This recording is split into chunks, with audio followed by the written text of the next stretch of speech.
Tuesday, 10:30 a.m., June 25th, all day, and I hereby call to order the Budget Committee of the Memphis City Council. Mrs. Key, would you please call the roll?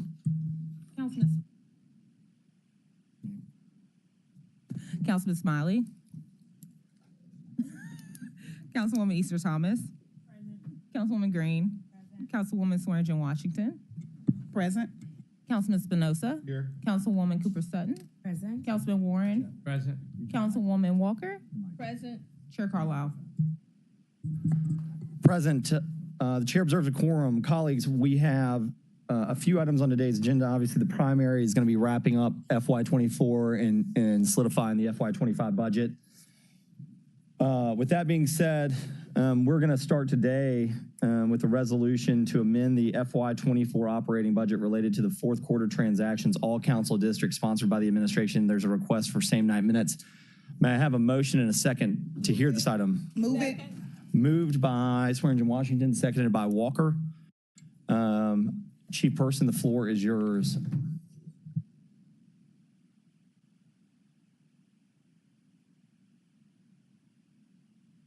Good morning, everybody. Walter Person, Interim CFO, City of Memphis. We're coming for you today to make some fourth quarter budget adjustments due to unforeseen circumstances related to our operating environment as we close out the year. I've asked that each division head that is affected by this come forward and address their concerns. So with that. I got you. All right. I believe, is it Public Works? Public Works, baby. Bob, come on down. The price is wrong, Bob. All right, Director Connect. I'll read Director Connect's adjustment. I'm going to read this, and I'll go division by division as they come forward. But this is a fiscal year 2024 fourth quarter budget adjustment resolution to adjust expenditures for unanticipated circumstances. Public Works Division, budget neutral. Allocations between multiple legal levels and multiple line items in the amount of $2,287,436.02. Increase in personnel category. Increase in multiple legal levels for full-time salaries in the amount of $2.287 million. And a decrease in materials and supplies category, decreasing multiple legal levels in the disaster storm damage account and the materials and supplies account in the amount offsetting. There's a Scribner's error. So we'll adjust that, which just means a typo. It's a fancy word for a typo that attorneys like to use after 3 years of school. All right, Director Connect, floor is yours. Robert Connect, Public Works Director, 125 North Main. Yes, thank you, Chair. As you outspoken to, we had an issue this year with regards to our budget allocations and certain lines. We had several events this year. We had a wind event earlier in the fiscal year, and we had a snow and ice event this year that really impacted our operations. We also had a significant attrition budget that really complicated it, at almost $3 million, that just was very difficult for the division to overcome on the general fund side. So fortunately, with the allocation for the storm, we were able to use those funds and just move them from the area that we did not utilize all of them to the personnel line to offset the budget need. So there's not anything other than just a moving from M&S to personnel. And is that, did you get FEMA reimbursement and that's why it backfilled it, or was it just an unexpensed? It was just unexpensed. Okay. All right, colleagues, Councilwoman Green. Can you expand a little about what you mean about the attrition? Like, you had more attrition than you had funds for? Yes, ma'am. So as part of the FY24 budget process, there was a significant increase in our attrition that was not what we proposed, and what was approved was significantly higher. So I think we proposed 1.4, and it didn't. And there was an adjustment of $1.5 million added by council, bringing it to $2.9 million. So that's a huge budget impact on the operation side, because you're talking about unfunded, basically unfunded positions, which we just couldn't make that happen with the need to run code enforcement, street maintenance operations. It's just not realistic. Thank you, Councilwoman. Colleagues, any other questions or comments for Director Connect? Councilman Warren. So you're taking FEMA money and that and using it to plug the hole? You know? No, there was a Yeah. budget adjustment because of the storm event that happened in FY24, and that And we have funding. FEMA money for that. No, we didn't qualify for FEMA. Okay, that's okay. that's what I Got it. We were asking, yeah, we're on the same page. Councilman Spinoza. Hey, Robert. So if you don't mind, I think I heard some of it. You mentioned attrition. So what happened again? So Sorry. when we submitted our FY24 budget for approval, it was roughly 1.49, I want to say, and I have to go back. I didn't bring my 24 budget book, but there was council made some adjustments in the budget process and increased my attrition to by $1.5 million to $2.9 million, which I said there's no way to run the operations of the general fund operations for street code and all that at that level without reducing the workforce, and obviously there was no desire to do that. So it was just an unrealistic expectation on the Public Works General Fund budget. So the attrition rate was forecasted too high. It was modified to a very high number. Yes. Okay. Do you remember what it was? Yeah, it went from 1.4 to $2.9 million from attrition. So it was doubled. Yes. Okay. Yes. So And that's, 100%. if I remember it, the average salary $50,000. That was like 60 positions that were basically unfunded, which I didn't have 60 vacancies to forgo that impact. Yeah, cool. You know, so that's where the difficulty was. Cool. It's just unrealistic. Without actually, like I said, without shutting down physical operations and code enforcement or street maintenance, which there's no desire to do, I just couldn't make that. And forgive me, realistic. this was done previous calendar year. Yes. Okay.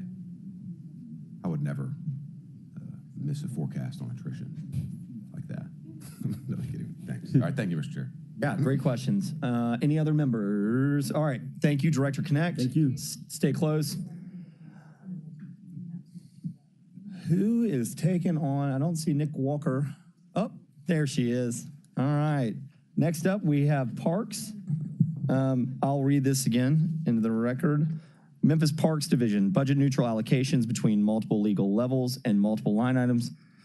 Increase in revenue to offset expenses in the amount of $1,265,000. There's going to be an increase in charges for the services category, increasing in multiple legal levels, including concessions, parking, and rental fees in the amount of $906,900. Increase in other revenue category, increasing in multiple lines, which include corporate sponsorship in the amount of $358,100. And an increase in materials and supplies category, multiple legal levels, multiple line items to include miscellaneous professional services and utilities in the amount of $1,265,000. So you basically, the first two are paying for the third. Welcome. If we could have your name and position for the record, and then the floor is yours. Marsha Allen, Deputy Director, Memphis Parks. And so we're essentially, like you said, taking one to pay for the other. But in some areas, we received more revenue, and so we're going to take that and put that down in our M&S to cover some of the expenses that we had in several of our legal levels. What do you think drove the M&S expenditure? Because your division is not unique to that for fiscal year 24. So we had things like Winter Storm Heather that kicked in. So Director Connect, we worked with his group to make sure that all the community centers were clear so people could get in and out. That drove up our expenses a little bit. We have emergencies throughout the year that we have to chip in for, and utilities really went up on us this year. Gosh, it's like we should have seen that coming. Okay. All right, colleagues. Yes, Councilwoman Cooper Sutton. Thank you, Chair. When you said emergencies, can you kind of be specific to me? Because Chairman took my other question, what rose the M&S up so high? And so you clearly answered that one. But when you say emergencies, can you kind of maybe give an example? So when we have storms and things like that, we have trees that fall, and our tree crew can't handle it all, so we have to get an outside vendor. And tree removal for our parks and those aged trees costs quite a bit. So it's things like that that we would consider an emergency. Okay. Operating cooling, warming centers as well. That kind of contributes because we have to bring in a crew to come and clean our facilities, do a deep clean after we do those. So that kind of arises in there as well. Okay. All right, thank you. Thank you, Chair. Thank you. Councilwoman Walker. Yes, thank you. So as far as the tree damage goes, was that what was going on at the pavilion at Martin Luther King Park. Yes, ma'am. And so we have since removed those trees and started the repair for that pavilion. Yes, ma'am. And do you have a price tag for that particular repair? I don't, but I can get it to you in a few minutes. I can reach out to our planner, Mike Flowers. Okay, thank you. I yield the floor. Thank you, Councilwoman. All right, colleagues, I don't see anybody else. Thank you, ma'am. All right, thank you. All right, Director Cash and the HCD team. Nope, back that. Hold on. Reverse it. Police Division. Increase the budget by $15 million for multiple legal levels and multiple line items, including full-time salaries, training, travel, and miscellaneous service charge. The increase in the requested budget is to be funded from the assigned fund balance. I'm assuming this is going to be a team effort, given the number and the source of funding. So, yeah, Chief, if you wouldn't mind coming forward with your team or whoever's going to present, and then let's do this first. Come on, and we'll talk about the well. You'll sit down, but hang tight. We'll talk about the operational reason. I think what I'd rather do first, colleagues, what I want to do first is talk about the source of funding, because this is going to be unique. We don't do this often. So if you guys will touch on the choice for the sources of funding, and then we'll go to the if you guys are cool with this, what I'd like to do is we'll touch on the source of funding, then we'll go to the operations, and then I'll go to the queue for questions and comments. With that, Chief Adams, the floor is yours. Okay, thank you, Walter Person again. One of the things we were looking at relative to this issue, this was unique, and given the size of it and given the amount of challenges we face with unassigned fund balance, we looked for opportunities to fund this in another way. We just learned of this in the last couple of weeks related to the challenges that police was facing. So we opted to look at some of the funding in assigned fund balance, which was actually brought to light relative to the budget shortfall that we discussed, I think, about a month or so ago. And we decided to use assigned fund balance to address this issue because we viewed it as a one-time aberration. One of the other things that we did do, taking specific instructions from this body as well, we looked at other avenues before we did touch fund balance. For instance, we did stop additional spending. We did look at other opportunities to move material and supply expenditures to cover personnel costs as well. But to that end, we could only come up with so many dollars to reallocate to cover these expenses, and so this is what we need. All right, let's go and talk ops from the division team. Good morning, Vincent Eidson, Finance Manager, Memphis Police Department. In regards to this request, this request is primarily driven by our overtime budget, which was flat at $24 million, compounded by the 14% pay increase for the fiscal year. So we're spending in excess of $44 million. In addition to that, we had mid-year absorption of ARPA-related recruitment plan that originally was targeted for HR in their combined effort of managing those ARPA funds that we had to absorb. And also, we had to absorb additional contractual costs that was budgeted based on our contracts that was not included in the flat budget that was rolled over into FY24.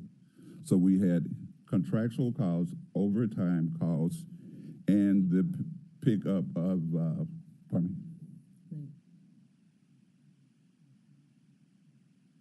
in the opera-related recruitment plan for our recruits that we had to absorb mid-year. So you said it earlier, but if you wouldn't mind repeating it, your approved FY24 budget overtime was flat at 22 and change? 24 million. 24 million. Yes. And your funding budget, you think you're coming in at 44.6 million. 44.6. Yes. Okay. And so 20 of that million, so that's 20 million. And so how much of that is being absorbed?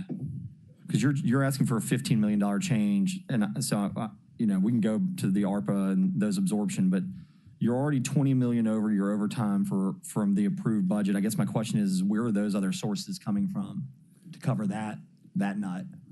Within the M&S lines and other personnel lines, we are adjusting around for items that we don't anticipate spending to move up. I got you. I'm sorry to cut you off, but I guess so my question is what is the way that this resolution is written? It looks like we are transferring 15 million out of the unassigned fund balance.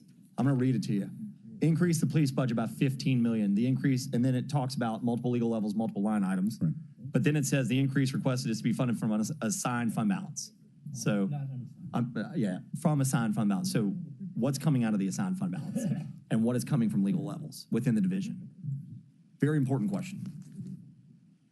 My understanding is 15 million, right? That's the net total, so yes. 15 million will be the amount that will be coming from assigned fund balance. So, what is moving around in your division? So let me back up and ask this question a different way.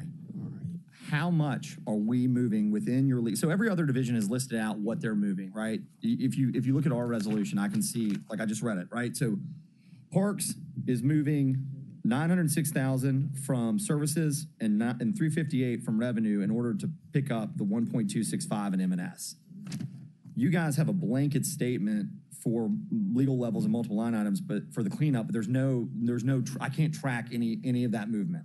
And then you're saying, once I net all that out, which I don't know what that number is, I need an extra 15 million. So I'm just asking you guys if I can get a little visibility into the totality of the movement of cash, even if it's within your legal level. So I need to see two things, and we can do it in a minute because we got a few other divisions to go. But I want to know what legal levels you're cleaning up line items. So if you're moving, 500,000 from travel or from miscellaneous services into personnel, I want to see that. And then I get that the ask is 15 million. So what will be, if the council approves this transfer, what will be the net ending balance for the assigned fund balance? If council approves this transfer, the net ending balance for assigned fund balance will be approximately $62 million. For assigned? For assigned, not unassigned. Okay. Will you give me a breakdown of the monies currently assigned and what they were assigned to? Absolutely. At the start of the fiscal year, about $80 million in assigned fund balance. I don't have all the breakdowns at the moment. I can get the actual. Yeah, I don't need it this second. This is more of a going forward. I knew the order of magnitude, but at this point, I'd like to know what they were assigned to. Absolutely. I'll be glad to share that. Yeah, thank you. Yes, sir. All right. I'm going to go to the queue if there are any members. Councilwoman Green. Yeah, I think at the beginning of the year, we asked for transparency early and often. And, when it came to adjustments, say from MLGW, we asked them to come give us a full report. And I think, Chair Carlisle today is asking some really pertinent questions for a $15 million move that, we've essentially got two sentences here and no numbers to back it up. And when you tell us the numbers, it sounds like it's really 62 million that's moving. The impact is just 15. And so I am again, I feel like I keep saying this, that I'm baffled how we get to this point, that at some point along the way throughout the year, we're not like, hold up. We're now at the point where we're 2 million in the hole. We're now at the point where we are 5 million in the hole. We are getting to the point where quite literally at the last hour, we are being given two sentences to say you have to move $15 million and no information about how or why we got to this point. I think it is, frankly, not just disrespectful to this body to keep us in the dark this way, but more importantly, to the public. These are their dollars that we are being entrusted with. And when we make these budgets and we come up with all these books and we go through them line by line, And we ask you, you know, I wasn't on the council last time, but we have been here asking the administration and the division heads, what do you need? What will it cost? Let us be able to figure out how to fund that. And then on the last day, you say, just kidding, actually, we're gonna need 15 million more. Something is wrong in our budgeting. Something is wrong in our accountability. And I don't know how I can, in good faith, say, it's okay, this is just a little cleanup. It's just a little $15 million cleanup without more information than this. So I think what Chair Carlisle has asked for is like the bare minimum. And I think going forward, I believe this administration has been very forthright, and I hope that we'll be able to come in, and Chief Davis, you've been coming in every month, that we can learn about this in real time instead of the last second. I'm distressed, honestly, to hear that, you know, you heard about this a couple of weeks ago while we're in the middle of all this budget, and we're also trying to find unassigned or assigned funds to help cut down this property tax. And you knew this $15 million hole was there, and nobody mentioned it to any of us that have been working hard on this budget with you. It's frankly disheartening, because I know that the members I work with and my heart is in trying to do what's best for the most Memphians, and we want to have our police succeed, but we can't do that without real transparency. And so I'm gonna be honest with you, Chair. You know, there's a lot of budget neutral stuff in here, or, you know, bless housing and community development, looks like they're gonna put money back in. This is really, really big, and I feel very uncomfortable taking a vote with the information we've been given today. So I'm just gonna go ahead and say that. This does not feel like a little cleanup to me. That's all I have, Chair. Thank you, Councilwoman. Councilwoman Cooper-Sutton. Thank you, Chairman. The $15 million is a shortfall that you're missing. Am I correct? So I don't need you to speak right now, Chief. Yes, ma'am. Thank you so kindly. To kind of piggyback off of what my colleague just said, this is just the norm. We got $20 million in the hole. We don't still know where it is. Fire department came from 10 million. We still don't know what happened. So what we're doing today is learning things together once again.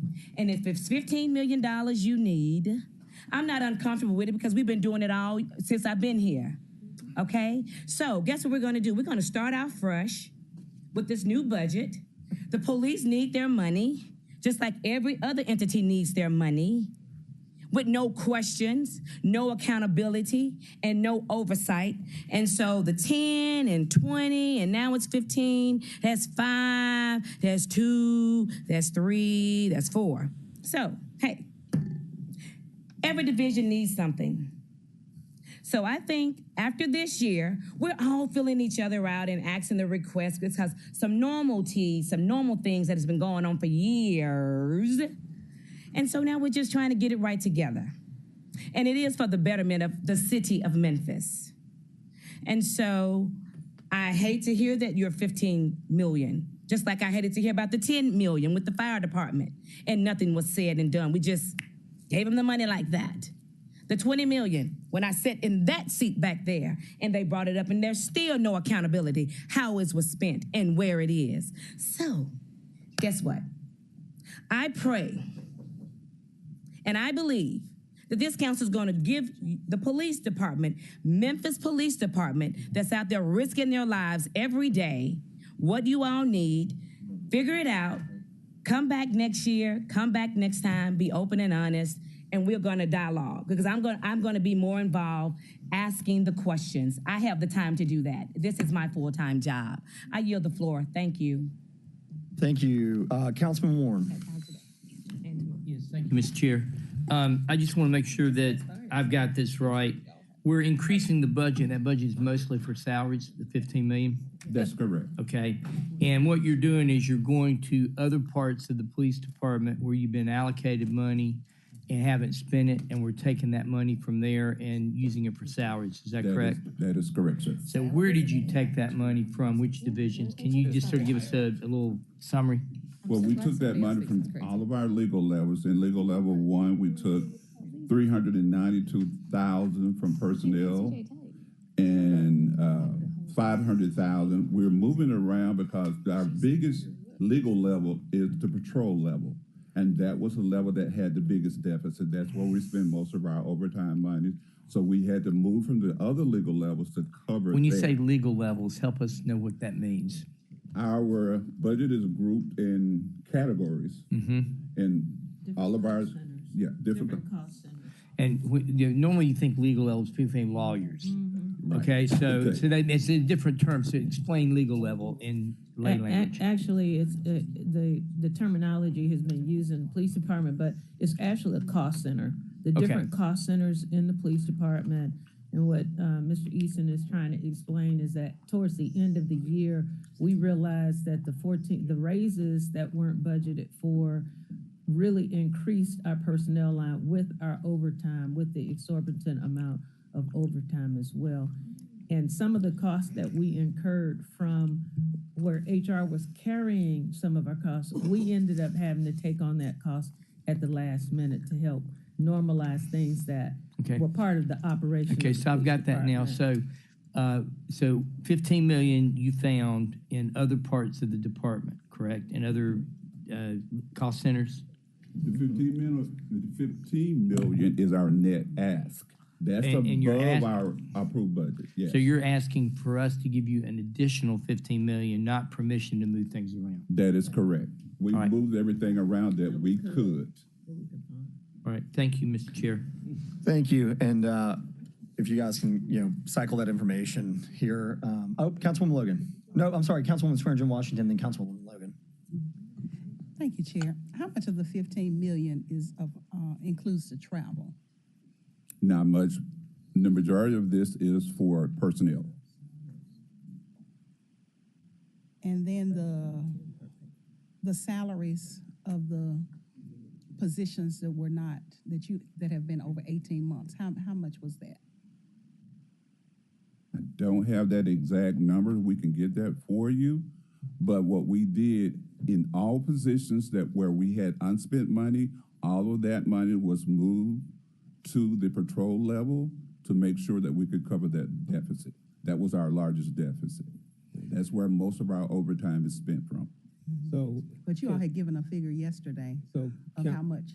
Yeah, so council members, to understand, in moving into the month of June, we, in giving Chief Person the credit, looking at the budget, talking to police along with his budget manager, he understood that we were going to be tight in this budget, in this month.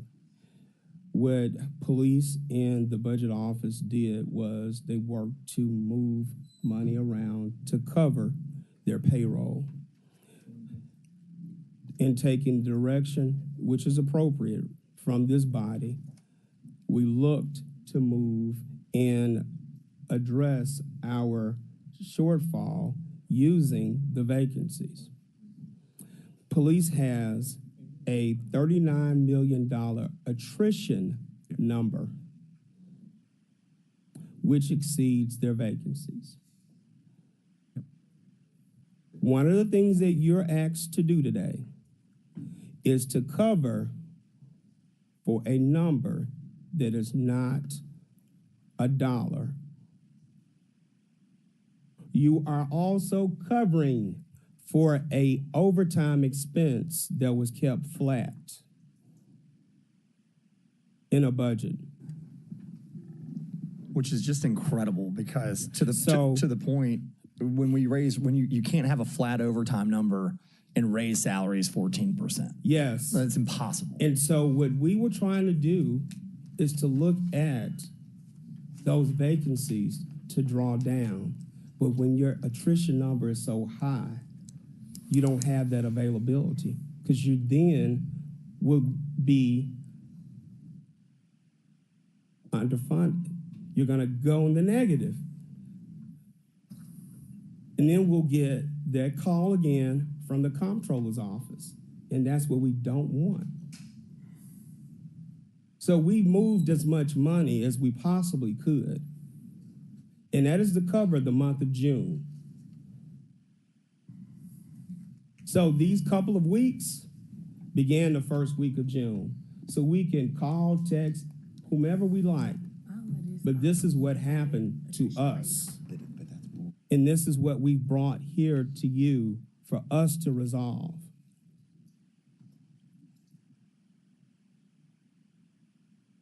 This is the hole we have. And this wasn't revealed until? This was not discovered until we got here. We attempted to utilize what we thought we had available until we realized I can't jump over attrition to do it.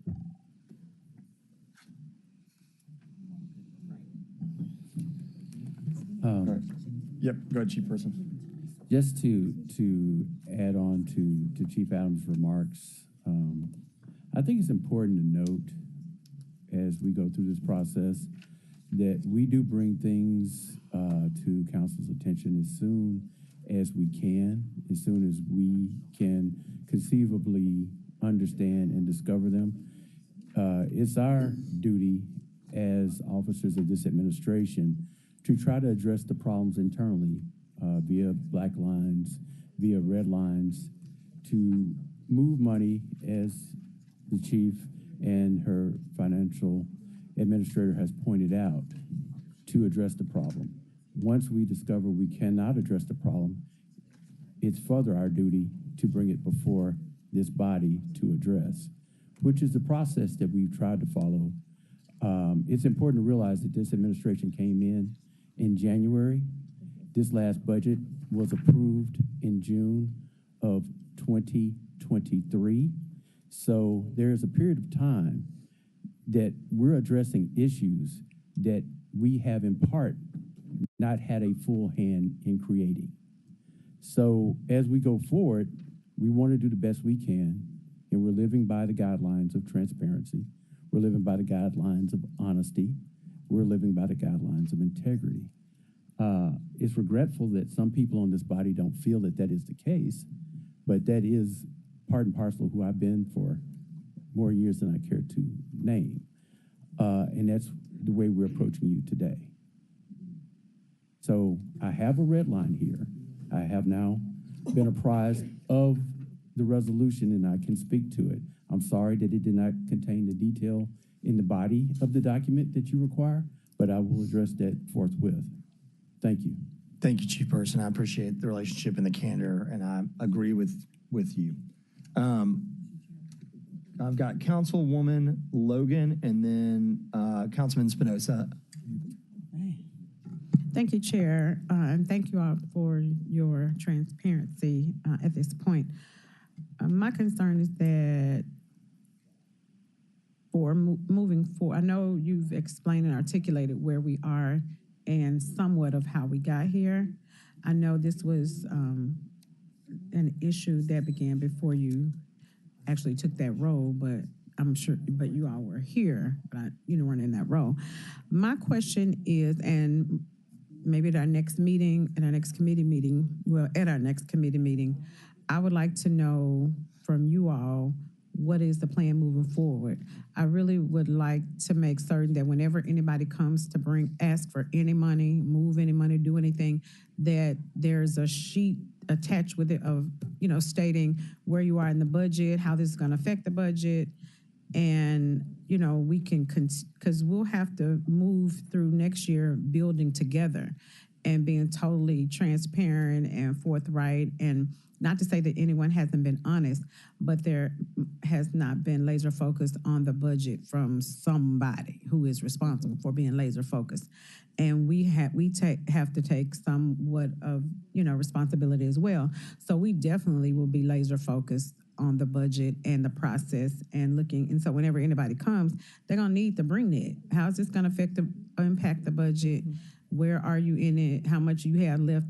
All of those types of things. So, and I also want to know, I just wanted to share that with you. I do appreciate you all being upfront.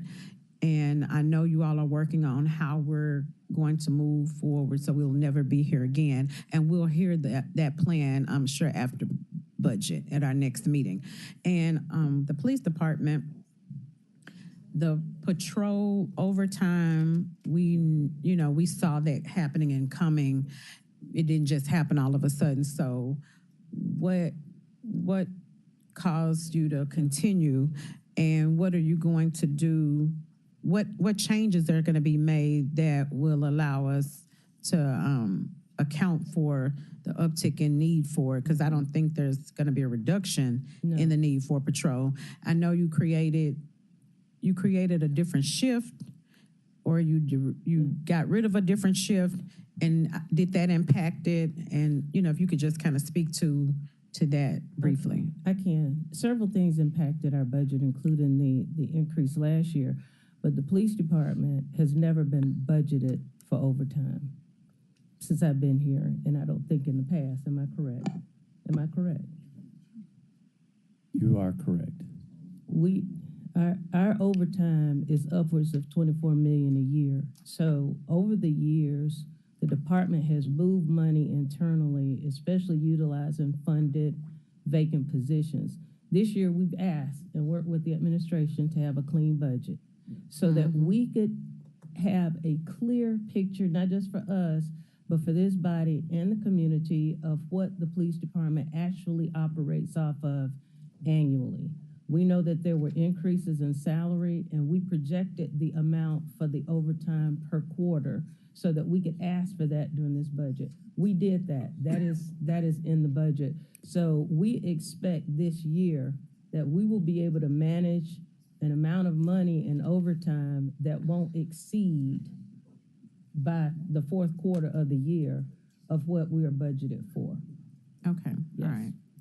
Thank you. Thank you. I'm sorry. Yeah, thank you, Councilwoman. Councilman Spinoza, Walker, and then Canale, and then colleagues, I'd like to kind of keep us moving along after that, but please don't feel rushed. But if you're thinking about getting back in the queue, please don't.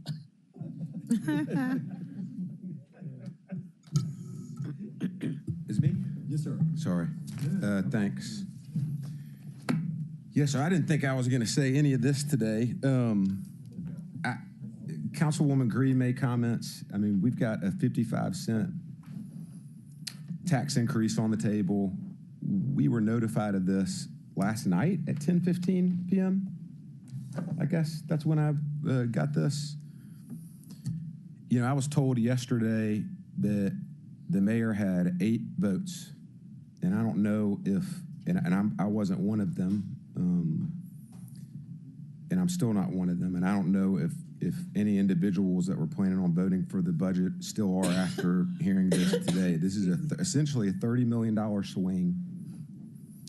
I've got amendments that I wanted to bring forward today, and I waited because I wanted to make sure we had all the facts. And then, we were planning on getting the facts today. That was kind of what we all promised each other. And then last night, this comes through. So Councilwoman Green said it best. I don't know how we got here, but this has been a very, I'm trying to think of another word besides a cuss word, but I can't vote for this budget, and I don't even know what else to say at this point. So I don't know if the continuation is what I'm thinking at this point, but we've got time, and we're all going to get through this together. But I just couldn't be more disappointed. We've got everybody's hurting in this community from violence in every single neighborhood. We've got fees going up, taxes going up, and we're down here fighting for it every single day. And then the last day, literally at the last hour last night, this is 25, 28, 30, 32, over $30 million in total surprises. So it's not personal, but in a way it is, because this is very personal for families and Memphians. So we got to figure this out, but I can't vote. I mean, it's 11:10 in the morning, and I can't vote for any of this. Not just this, but the full budget. So I'm going to ask you to please I'll ask the administration send us details on all of this, like line item details. I mean, we got to understand this stuff. It's our responsibility as a council to all the new council members.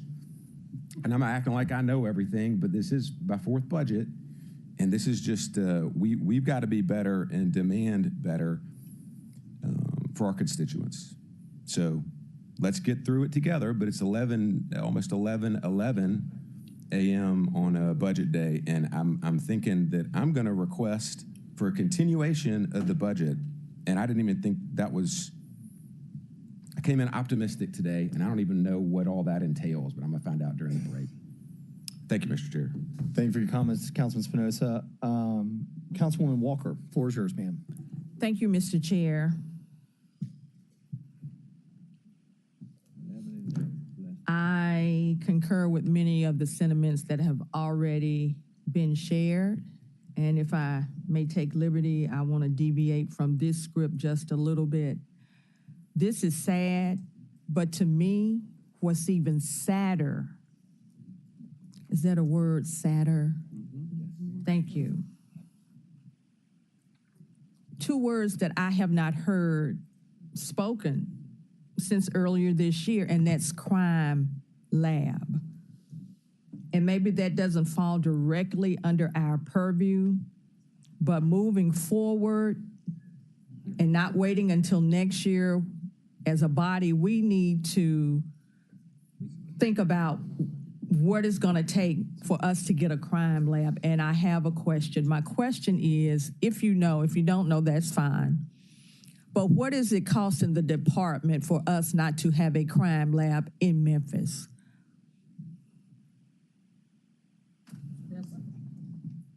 Excuse me, council member, that's a question that we'd have to really dig deep into.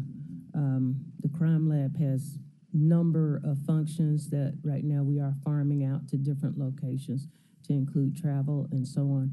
There is work being done by University of Memphis to produce the study, the complete study. They're visiting other crime labs so that they can come back with that analysis for us. And we have been working very closely with them to talk about not just simple DNA testing, but sexual assault kits, fingerprints, things that we need back in a timely manner. But we can find that information. And Councilwoman, just as a point of information, the council funded that study in last year's budget, led by an interesting duo, Worth Morgan and Martavius Jones. So that was a council led with the police department initiative to determine the scope of what a crime lab would look like, with the services that we would actually need. Thank you, Chief. Thank you, Mr. Chair. One Memphis, I yield the floor. Thank you, ma'am. Vice Chairman Canale. Thank you, Mr. Chairman. Couple things. Chief Adams, Chief Person, Chief Davis, Chief Sweat, especially for the newer members of this body, I've learned a lot, and over this being my 7th budget to go through. But to try to explain some of the things that happened unbeknownst to me.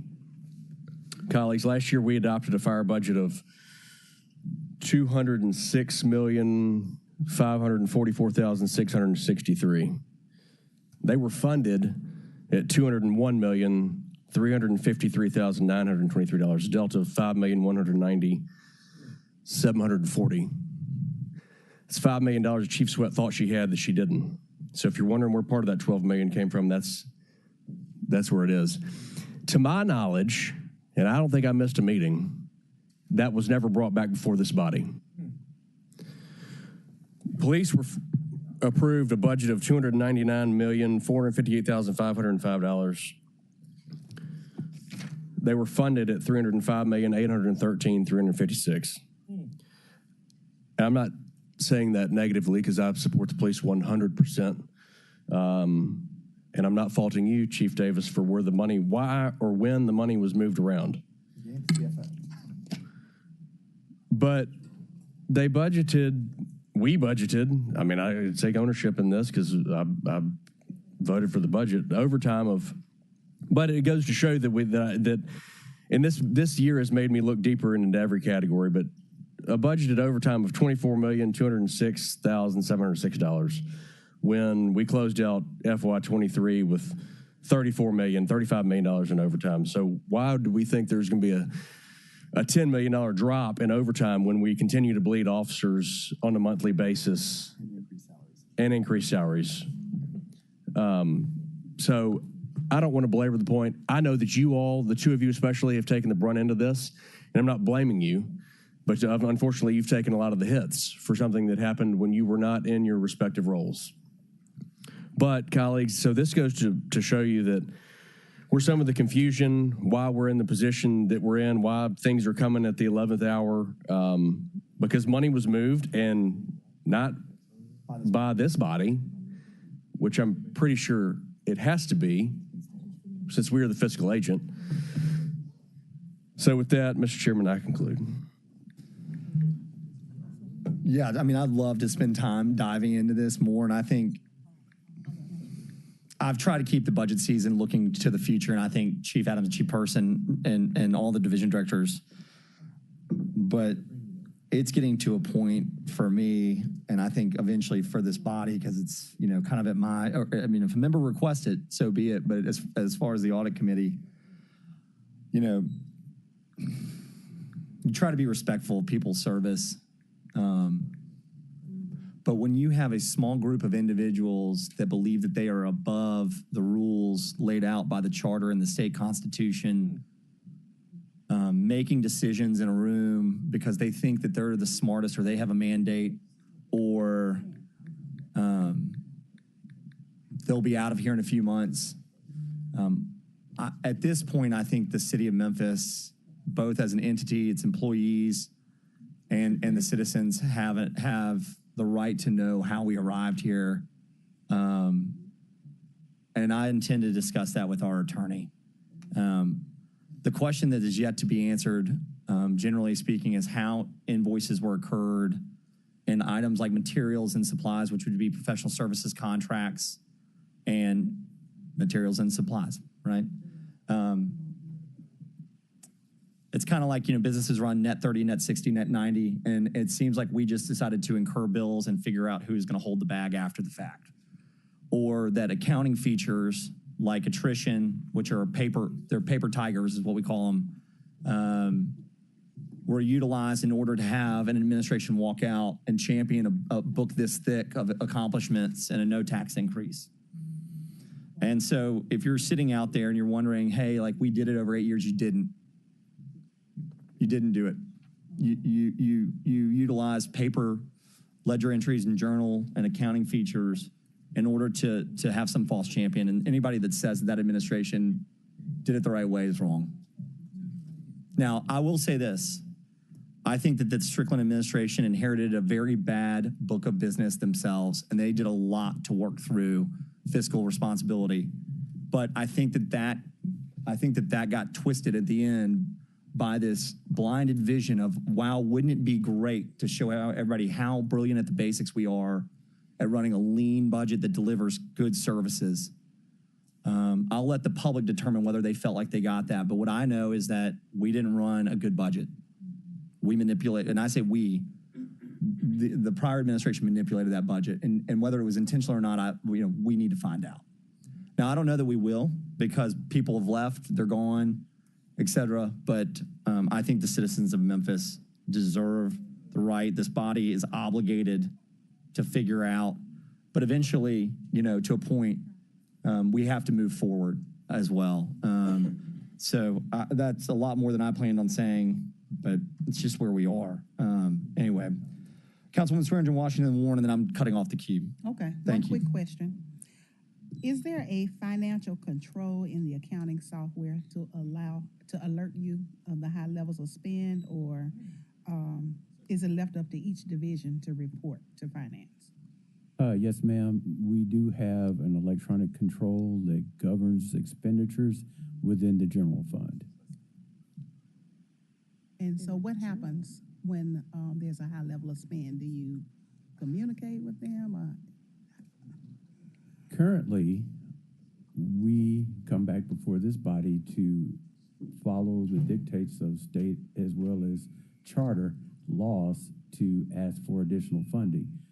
In the past, at some occasions, I think those controls were released, in which case it would result in expenditures that exceed the funded and budgeted amounts.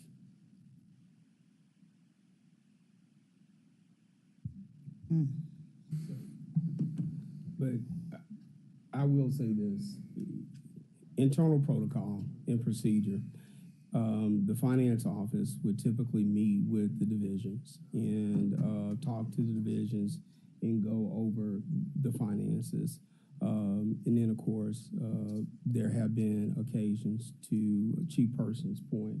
So I just don't want, mistakes have been made. I just don't want to give the public the sense that this is a runaway train. There's some things that we can control, we will get a handle on, and I think we need to move ahead and correct the issues.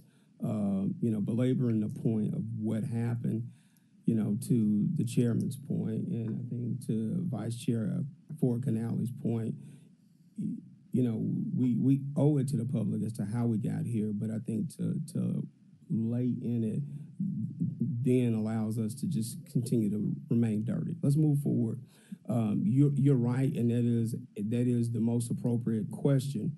Do we have systems, internal controls? We do, and we need to make sure that they're stronger such that there can be no manipulation, not even a turnoff in the finance division. And then when we get to that point, we need to make sure that we bring it to you. But the one thing I think we have to be reasonable as well. You all meet twice a month. And so there will be lag time between when we discover and when it comes to you as well. So I think one of the other things you don't want to do is penalize that group that it may be a couple of weeks. Because again, this discovery came 1st of June. We moved money around to get through the first pay period, and now we're here. And so, again, it's not like we've not been trying. We took the cues directly from Chair Smiley. He said, you find a way first, and then you bring to us. And that's where we are.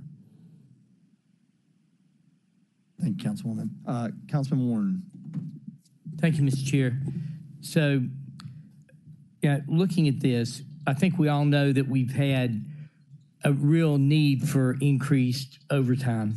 Okay, we've had more patrols are needed. We've got cars being broken into. We've got people speeding. We've got problems, with the kids driving around with automatic weapons that we've got to have our police present to try to keep that stopped. So I guess my question is, as I look at this, have we already had 2 pay periods this month? So we've already paid people this money, right? So all you're asking for is for permission to take it, and I take it this is coming from assigned fund balance, is all of these, right?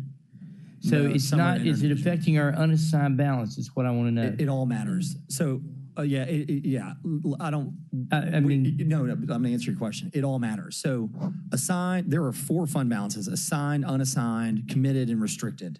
They all count. Unassigned is just the one that is more commonly used in the vernacular for the reason that it is, quote, unassigned, therefore it is available and ready. So when you say, and just what I guess what I stress to you is this, is any dollar that comes out of that account changes our ratio of fund balance to operating budget and changes the underwriting criteria in which the comptroller and any bank or issuing agency for bond indebtedness or Moody's or S&P, a rating agency, would underwrite the city. So it all counts. It doesn't matter. So on this, how big a hit is this as far as it relates to our ratings and things along that line? It doesn't help. It's hard to answer the question because that's a very complex, nuanced question, which is why these guys make a lot of money to do that underwriting. I thought it was because I was smart. You asked but it's just nuanced question. No, but it's just a question that can't be answered other than it's not going to be positive. Okay. So here's the. I guess the question is how unpositive is it? And I guess we'll figure that out. Yeah, we won't know until we try to issue debt. And where's Andre? There's Andre. Is it good or bad to spend unassigned, or is it good or bad to spend fund balance? Bad. Yeah. So we'll find out. Thank you, Andre. Yeah. So we'll find out when we go to issue debt, because Andre is going to get questions from B of A or JP Morgan. And look, let me just lay it out there. Let me lay this out there as starkly and firmly as I can. And I'm trying to present a bleak photo. Here's the deal, though. You have a flat to declining population base. You have a city entity whose assigned fund balance is dwindling and expenses are rising. And on top of that, on a flat tax base, we are proposing to raise taxes today around 50+% plus other fees. And so all of that is going to compound into a very negative outlook for rating agencies, in addition to the broader macro environment. I said this a month ago, and I meant it, and I'll state it again. Good, bad, or indifferent, this will be the most consequential budget the city of Memphis passes, full stop. Because the slightest screw up today could have an exponential impact in a year, 2 years, and 3 years, and longer down the road. And so every dollar counts. I mean, the hardest thing that the city of Memphis is really facing that we're not talking about when we talk about the tax base is we look at it in buckets of demographics of ultra low, low, middle, upper middle, wealthy, and ultra high net worth, as opposed to the general tax base. No one looks at it that way. You're either growing or dying. And the fact of the matter is that the city is flat to dying. And so until we figure out, and I said that we've all said this, but I've said this before, until we figure out how to make economic and development growth a priority, these issues are going to remain. Her recruiting issues that are causing the overtime are a result to the fact that it's an intense environment for officers to work in, and it's an intense labor market across the United States. And so therefore, we're spending more money to cover more property.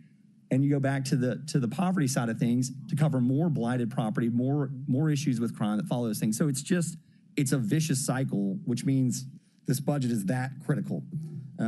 Sorry to go off on the tangent, but I mean, to answer your question, we're in a very difficult position. Yeah. I said earlier, there's just no easy way out. So, all right, we're going to move forward. If you guys will get the information about the division level, housing and community development, you're out. Congratulations.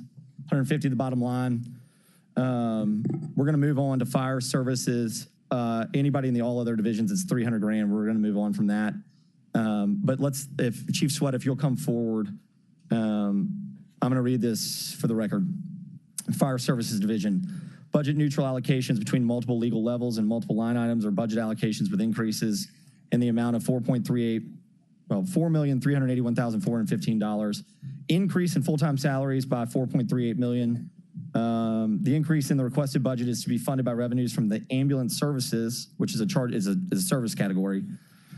Increase in full-time salaries by $6,014,413 for firefighting recruits, decreasing legal levels in the amount, so offsetting that expense from other items in their legal levels. Chief Sweat, good morning. Good morning. All right, if names and titles for the record, and the floor is yours. Gina Sweat, I'm your fire chief, 2670 Avery. I'm Teresa Wilson. I'm the fire finance manager. Okay, and I'll try to be brief. We have several funding levels in the fire division and the personnel that resides in each division. So the $6 million is basically just moving the salaries to the right legal level and in the right service center. At the beginning of the year, we try to budget where they are, but when people move from firefighting to EMS, a lot of their positions move. So this is a pretty much a normal adjustment that we have to make every year. We have been talking with HR and the finance division. We believe there's a more efficient way to do this where we don't have to come back to you to move between the service centers as long as the overall budget, it's budget neutral. So we believe that we can set these personnel up better. So that's one of our projects to work on once we make it through this budget year and we get started into next year. We've been talking about that a couple of years. Also believe that's likely what caused to the budgeting issue that we had earlier this year, is how those positions have been loaded in the past. The second one is one of our normal cleanup budget items that we have this time of year. Our EMS revenues come in higher than what we anticipated, which is good news. And so that revenue will cover these salaries increase. As Councilman Canale mentioned, my budget was $5.1 million loaded, less than what I had anticipated, what I presented. So this will basically cover that shortfall, and we're fortunate that those revenues did come in above budget to help cover that. And I'm welcome to any questions. Thank you, Chief. Councilwoman Logan. Okay. Thank you. All right. We'll, yeah, I mean, again, thanks for your time. I mean, we don't want to belabor the same points. No, she's all internal to the division. Yeah. Next up, general services. Come on down. Increase the budget by $3.6 million for multiple legal levels, multiple line items for full-time salaries. This increase in the budget is requested to be funded by assigned fund balance. How are you, sir? All right. Obviously, we've talked about the source enough probably for today, but if you'll just talk about the operational side of what is the driving force, press the button or make sure the green light's on. I can't see. Yeah, yes, sir. Melvin Jamerson, Interim Director, General Service, 125 North Main. So general services, of course, we asked for $3.6 million to cover full-time salaries, and it was due to the attrition cost of the budget, FY24 budget. And from the operational side, of course, we had incidental costs to overtime, and some of those costs added up to the total $3.6 million, so 3.1 and the other 500,000. Thank you, colleagues. All right. Thank you, Mr. Jamerson. So, thank you. And then, guys, there's a final. I'm going to read it into the record just for it. All other divisions budget neutral between multiple legal levels and multiple line items or budget allocations with increases in the amount of up to $300,000. That's because it's when you see up to, colleagues, just for everybody, a couple. It's just basically somewhere in that wheelhouse, maybe up to, but technically not supposed to exceed. Although that's happened. All right, I'm going to bring this to a vote. I'm just going to go ahead and state for the record, and depending on how many members are with me, I'm going to vote for this, but I do it in protest, which is a weird thing. We don't technically have like a mechanism. This isn't, like I said, this isn't the United States Congress, but this is one of those things that we're required to do, that we have to do, but none of us want to do or are really in favor of doing this, but it is required that we do it, or else the comptroller is going to do it for us. And so with that, all those in favor of sending this down with a favorable recommendation, and it will have same night minutes attached to it, signify by saying aye. Aye. Any opposed? Seeing none, this goes down. Whoop. Whoop. Yeah. Point of information. Yes, ma'am. What are we sending down? We are sending this document down right here that we've been. The whole document, yeah, everything that we've discussed, and you talked about the comptroller. Yes, so this ma'am. is something that we're just going to have to just kind of deal with, huh? Yes, ma'am. Unfortunately. Can I ask you this? And I don't. After I say this, I'm not going to say this anymore. I'm new. Is there anything that can prevent us from being in this place again? Are we just going to have to look down the road to discuss it and see how we can handle things differently? Yeah, I mean, run a good bit. I mean, to nod to Mick Wright. I mean, people need to do their jobs.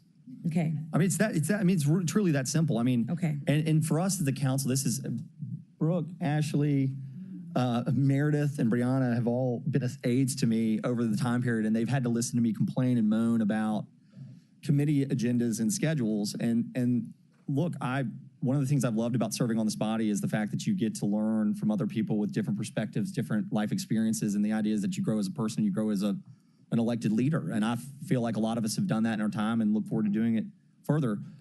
What comes with that is listening to presentations and from groups that other members know and et cetera.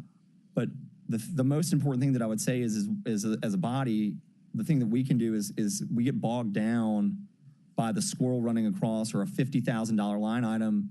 And the administration, or at least the prior administration, loved that. They wanted us looking this way instead of paying attention to here. And so what I would say is and gentle reminders throughout the year is utilize our Council Tuesdays to stay focused on the things that are really what our wheelhouse is as far as the charter is concerned. Councilman Easter Thomas and I got in a tiff probably 3.5, 4 years ago about what doing the work is, and she has a point when it talks about being out in the community and doing those things. But as far as the charter is concerned, our authority lies within zoning, appropriation, and ordinances. And for me, I would tell you your largest authority is in the appropriations. And you have the ability, unlike MLGW, so to speak, you have the ability to amend the budget throughout the year. And so if you don't feel like, and the body doesn't feel like it's getting accountable partnership from the administration, that is your lever. But the only way to exercise that is to continue to ask questions as if budget season is every month. And I will tell you that in my personal experience, and I'm not trying to throw shade at anyone, the council deviates from that once we get about 2 or 3 or 4 months. Something will inevitably come up that is a hot button item that is more outside of that scope. And so we end up, and I said this before, an hour turns into a day, we kick it a week, we kick it a meeting, and the next thing you know, we're doing the second quarter CIP update in the end of the third quarter. And so my ask for the body is just to stay cognizant of that. If a staff member says, hey, we have a really full agenda, would you mind holding the presentation? It's probably their nice way of saying we have some really important fiscal things to do. And that 15-minute presentation is going to turn into an hour and a half. And the next thing we know, we're off and running. So, and then last thing, Councilwoman, and many members are doing it, but we all need to, which is, and I said this yesterday, is continual relationships. If you are not building good relationships with directors, not just in the C-suite, but all the directors and their deputy directors, in meeting with Antonio and Walter,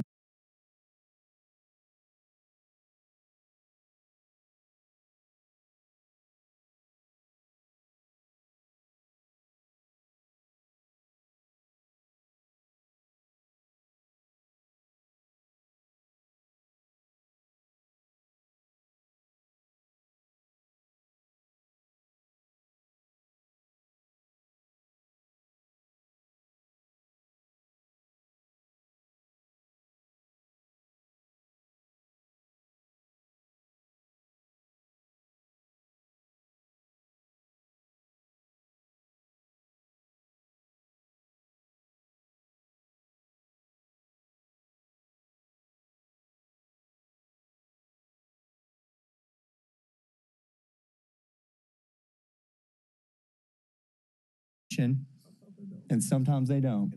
And sometimes people make mistakes on the other end. I'm not saying that everything occurred in this year's budget was intentional. It certainly was not. But there were definitely things that occurred in this year's budget that absolutely were intentional, and they were intentional to hide the real cost of turning the lights on. So, for me, as long as he has me in this chair, and whoever the next chairman has me in this chair, we are going to take a much more proactive approach throughout the year, which means, I may come to you on a Tuesday and say, I really need you to hold that presentation. We really need to go through some updates. So I've spoken for way too long. I need to keep us moving, but that's the answer. So, Chair, I thank you. As a new council person, I really needed to hear that and know the scope around this and the importance of what this 13 body is obligated to do, and as far as serving the community. So I thank you, Chairman. Thank you. I appreciate it. All right, colleagues. All those in favor of sending this down with positive recommendation. Actually, the vote was still open. Any opposed? Seeing none, this goes down with positive recommendation. Jerry was a no. Oh, Jerry's an up. Sorry. We're gonna record that. You got to scream it into the microphone. I'm deaf in the left ear. That's where my wife stands next to me. It's because she yells at me all the time. Rightfully so. She does. She's right, though.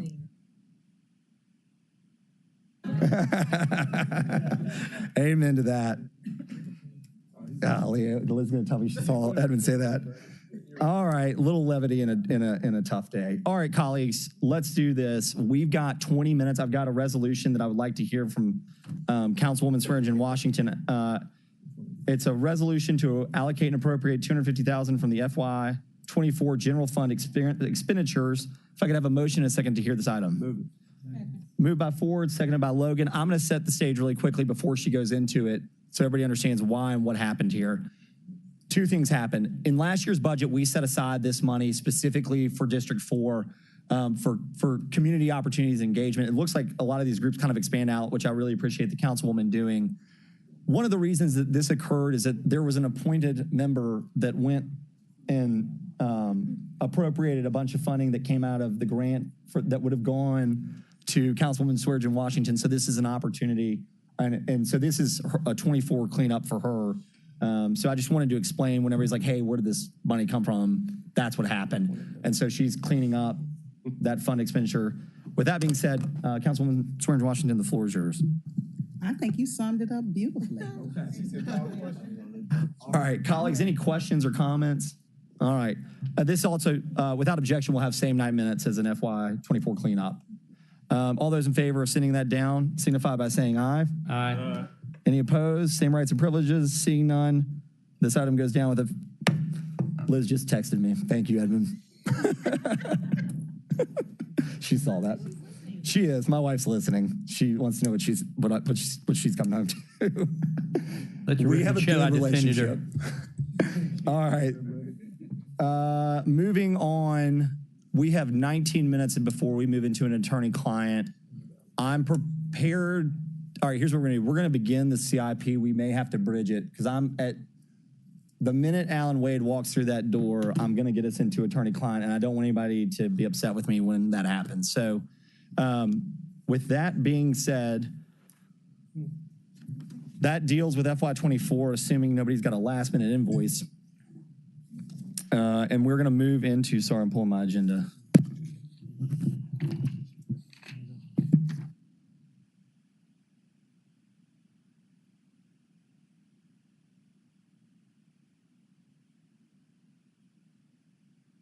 Yes, ma'am. While they're doing that, I just wanted to say, amongst us, a bright spot in our day is we have 3 young high school ladies here who are in the SLIP internship program with the Memphis Bar Association. They are aspiring attorneys, and they are joining us today on Budget Day. We have Kaya, Tracy, and Michaela, all in high school, 10th, 11th, and 12th grade. Welcome, ladies.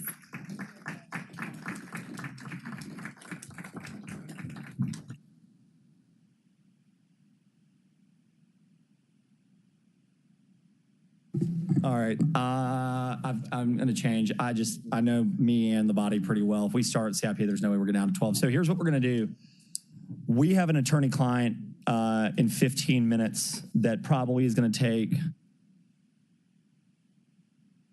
about an hour. So if we're going to go into recess out of the Budget Committee for attorney-client, we are going to reconvene at 1 o'clock. If you'll come back up here at about 11 or about 12:50, I'd appreciate that. I'd like to get us out. We're going to eat. We're going to have lunch and eat during attorney-client. Yes, we're going to walk and chew gum. It's amazing. And so if you'll try and be up here, directors or anybody that's an interested party, if you'll be back up, we're going to take CIP right out of the gate. And I know that there are, for the directors, there are amendments on the floor. So just please be here. All right. Thank you. We're in recess till 1 p.m.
I see at least one member that has amendments.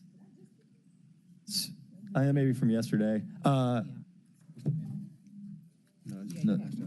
where's yours? Mine? Yeah, yours for CIP. Can I just have real quick? Just give me, okay. Thank you. All right. For the CIP budget, I've got item resolution to amend the fiscal year capital improvement budget sponsored by Councilman Canali. Now therefore be it resolved that the Memphis City Council hereby amends the capital improvement projects for fiscal year 2025 by reallocating and appropriating $500,000 from the Brooks Museum line item to General Services Fund. Effective upon approval of this resolution to be incorporated into Ordinance 5903, an ordinance of the City of Memphis, Tennessee, adopting the annual budget and tax rate for the fiscal year beginning July 1, 2024 and ending June 30th, 2025. I don't know if copies are out there. I'm just reading what, yeah. Okay. Okay. Yep. This is sponsored by Councilman Canali. Can I have a motion and a second to hear this item? Move it. Do I have a second? Thank you. Seconded by, or moved by Swearingen Washington, seconded by Councilwoman Green. Councilman Canali, the floor is yours.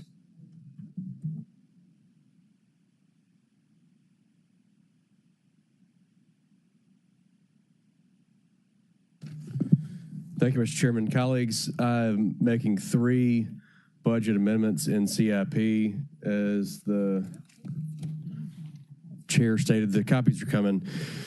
And what I want to stress is that the 3 places I'm taking the money from, I'm not saying they aren't worthy causes, and I'm not saying that we can't fund them at a higher level in the future, but what we are facing right now is almost a crisis with our police and fire vehicles. We have fire trucks that are still in service that should have been taken out of service years ago.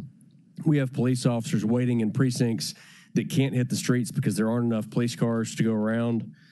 And we need to do something in an expeditious manner in order to ensure that our public safety needs are met on both sides, in police and fire. So again, I have nothing against these 3 places where I've taken. In fact, I think they're all worthy causes. And in the next fiscal year, we could fund them at a higher amount. I don't think there's any sense of urgency for any of the 3 of them, but there is a real sense of urgency with our fleet. And I've showed all of you the current status of our fire fleet. I don't think I've gotten a current report from police, but I think every one of us knows that it's in a dire need of more. We're in dire need of more police cars in order to get our officers on the street faster. And with that, Mr. Chairman, I return to you. Thank you. Yep. Sure. Okay. Yeah, I mean, absolutely wait on copies. I don't want to rush anybody, but ultimately, I mean, this one resolution is a $500,000 reduction from one line item. That's which one was this one? Was this from the Brooks? So this is the Brooks line item. So just to go forward, the Brooks has a $1.5 million request from the administration for this year and this year alone. Councilman Canali is it's a grant for the new Brooks, and Councilman Canali is making a motion to reduce that from 1.5 million to 1 million and take the 500,000 and put it in general services for fleet procurement for police and fire vehicles. Is the gist? Does that sum that up? Cool. And again, Councilman, I believe his sequential resolution 2 and resolution 3 do similar things by cutting the Memphis Metropolitan Land Bank Authority, and then the schools funding. But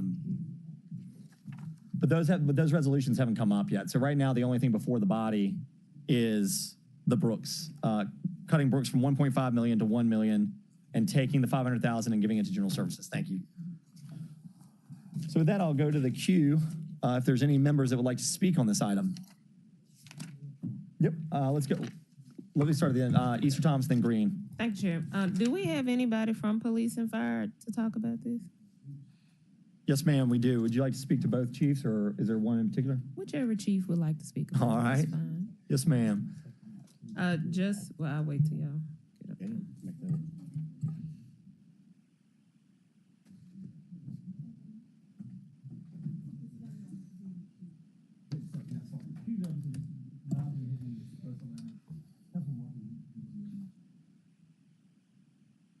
PJ Davis, Chief of Police. Afternoon, Chief. Thanks for being here, and Chief Sweat. Just to ask, just because we had a long, lengthy discussion on police and fire expenditures not too long ago, so it's just my ask of give us a breakdown of, I guess, what's needed, and why this is. I know it's our colleagues' choice of policy of where to move, but just what's needed and why. Just help us understand. All right, Sean Jones, 170 North Main. You want to get overall perspective of the fleet as we have this conversation? You want an overall synopsis of the fleet? So trying to see why do we need to do this today? Absolutely. Why should we go ahead and support our colleagues' resolution? So for a number of years, basically our fleet, we have an aged fleet. Like 60% of our fleet is old. We have cars in the fleet that date all the way back to 2008, and they are still running. Working closely with General Services, we've been able to keep some of the fleet moving and operative. But then over the years, we've ordered less fleet over the years. We may ask for 100, we may end up getting 40 of fleet. So each year our fleet is going down, and at the same time, we still have the age fleet, running at the same time. So is this for police and fire fleet? How much is going to both? Do y'all split it 50-50, or do y'all have the same needs, or how does it work? I didn't designate the fire vehicles, of course, it costs more. Oh, okay. So this is. I can give you a little bit of breakdown for fire. Okay, if you thank you, want. Chief Sweat. So we follow NFPA recommendations. NFPA 1901. Let it up and read it if you're not going to be tired enough after today. That pretty much recommends a 15-year replacement cycle on fire apparatus. And it recommends that 15 years or older needs to be moved to a reserve status.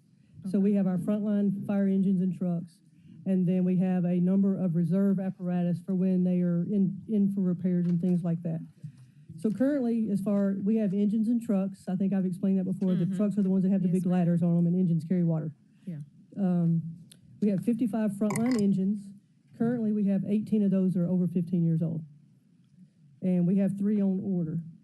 So that should be here in 2026. The delivery time on fire apparatus, the specs has went, another thank you for COVID, is up between 2 and 3 years now, delivery from the time we actually order a piece of equipment for it to get on the ground.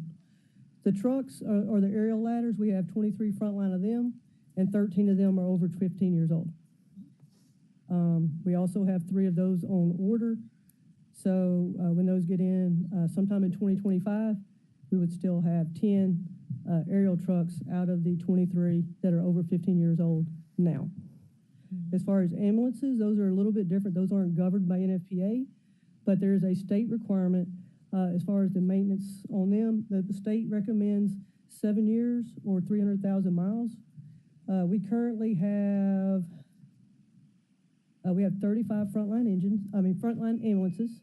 Those, as y'all know, run 24/7. A lot of times don't even shut off. Currently, we have 4 of them that are more than 7 years or 300,000 miles. The good news there, we have 12 on order currently. We have been able to supplement our ambulances with grants. 4 of the ones that we have coming in are through grant procurement that we've gotten. So we've got some relief for the CIP for our ambulances, but not as much for the engines and trucks. So we currently have 4 ambulances that are 6+ years old currently today. And they also have an 18-month delivery time on the time from the time you order an ambulance till it gets here. We are doing some work looking at commercial fire apparatus, which does not have these specific specifications like we've used in the past. It seems like we may be able to cut some off the cost and off the delivery time, but that's something we're looking at that route. But just to give you an idea of the cost. That was going to be my next question. How much money does what? An engine costs $1.2 million. Okay. And that is so this isn't for you then. Well, it's kind of hard to buy half an engine. But, I mean, we have some money already designated for CIP, and what we've had to do is take the amount of money that we're allotted every year for CIP and use that to purchase the most. We usually try to buy our fire apparatus, ambulances, and then we use the scraps to purchase vehicles, cars for staff and things like that, our fire prevention. So an engine costs 1.2. The commercial, I believe I can get for under $1 million. So we may be able to save some money there. We're still looking at that. I can't ensure. The trucks are at 1.9 million each, and the ambulances is somewhere around 435 each. And that's those costs have significantly increased. And I want to add that our engines and trucks, I put teams together of firefighters and mechanics from General Services. They completely went through our specs and took a lot of the fluff, the nice to haves out of them, and respect them the last time we put that out. And we were able to actually keep the cost at what we were paying before. Otherwise, they would have been probably about $250,000 more than what they are right now. So we downgraded our specs and basically just kept the price flat 3 years ago. So we have done some work there. I just wanted to make sure. I want to give the team credit. Antonio's team, Chief Adams and Melvin's team now. They worked with our team to work on the mechanics of it, and then we tried to get the firefighters in there to make it something that they could work out of comfortably. Thank you, Chief. Just last question to the maker or whoever's able to answer. So what exactly will the $500,000 do? Like, is it a number on it? How much we get for it? So the three resolutions, I'm just trying to layer the money, move it all into GS, and then we can decide later how we allocate it, how much we send to police and how much we send to fire. But right now, I just want to move it out of where it has... all three... Or layered together for a combination of police and fire vehicles. So... But not question, if it gets voted on together, what's that total amount, and then how much would that do? The way I have it is $3 million. Now, members may make amendments to it and increase it, and that's their right. So $3 million, if we gave, let's just off the top of my head, if we gave $500,000 to police and $2.5 million to fire, we get 2 fire trucks. And how many squad? 500 will get us about 10 cars. Okay. I mean, this last, I'm just trying to understand. Last question. Is there a line item for their fleet already, and how much do they have in it in CIP? Chief Adams. So, yes, there is a line item. It's in capital acquisition. It's in general services. Okay, I'm on the page. So it's capital acquisition. I believe that's $10 million. I see. $8 million. Is fleet capital for everybody's fleet? No, ma'am. In City Hall, or just for police and fire? No, ma'am. It's just for police and fire. So they have 53. Yes, ma'am. Million. Okay. For over this the course year, over the course of 5 years. No. This year, fleet acquisition will be spent only for police and fire. This year. So the 8 million. $8 million. Last year was only police and fire. In the year before, police and fire.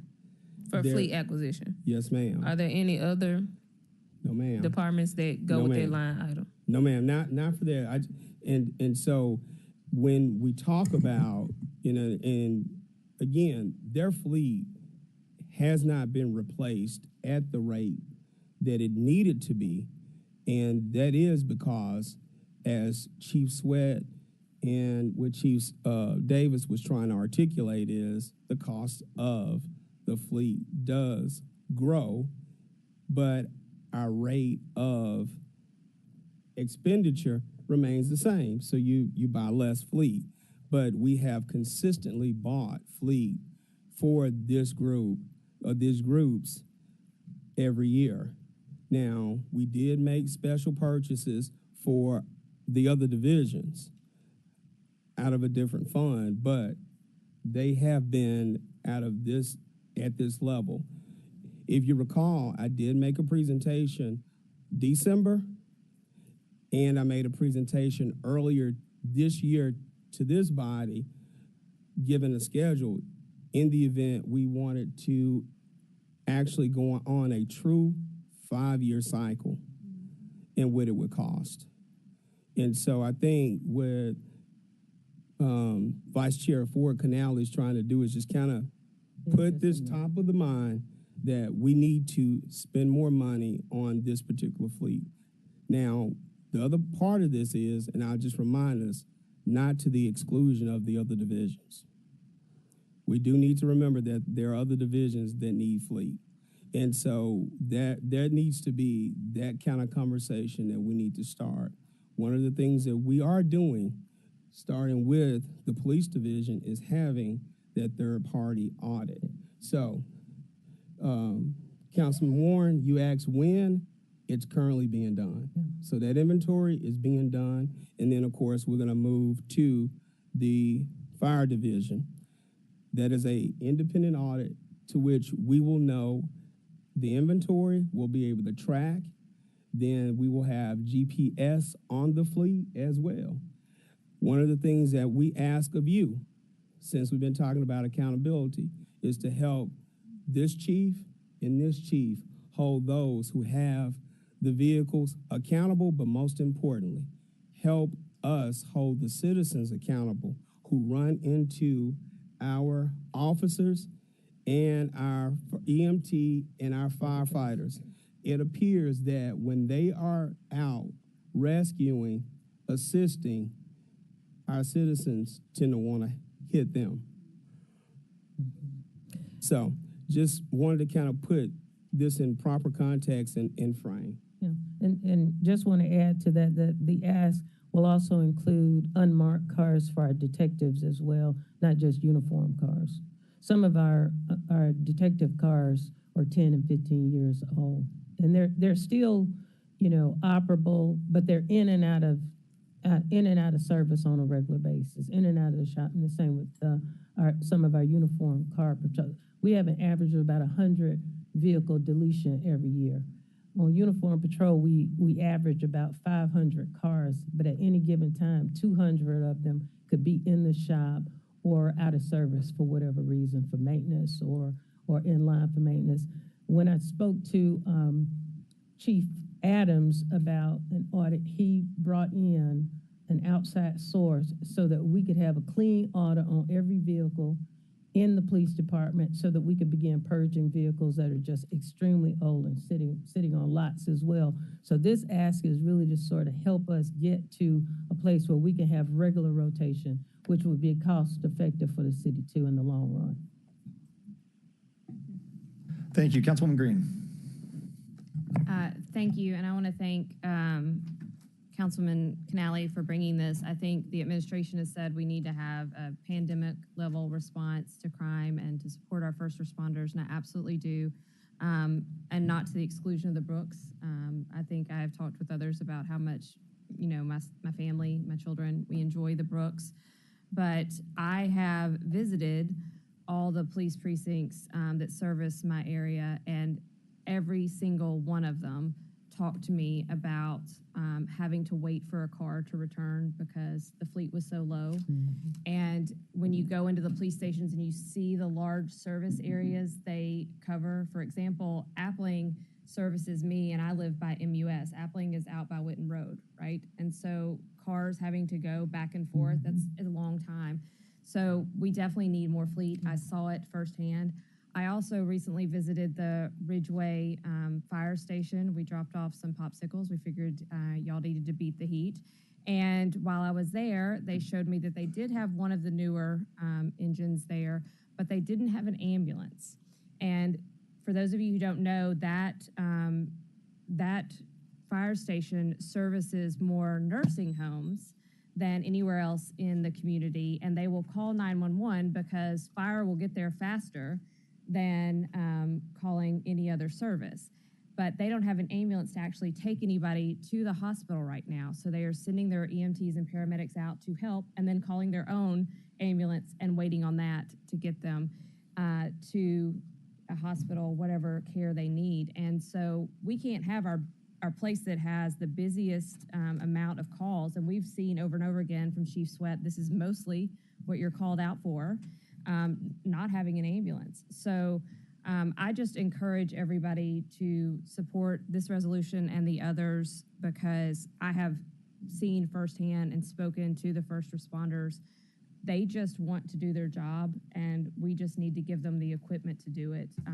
The police in particular are out 24 hours a day on these cars. You know, they get returned in and then they go back out on the streets. So we've got to do our part, and I'm really grateful that these resolutions have been brought. It does not mean that I don't support these other initiatives. It's just, I think at this moment in time where we are in our community, we need to not just be finding revenues and cuts, we also need to be prioritizing our budget appropriately, and I think this is a great reprioritization. Thank you, Chair. Thank you, Councilwoman. I've got Councilwoman Cooper Sutton and then Councilwoman Walker. Thank you, Chair.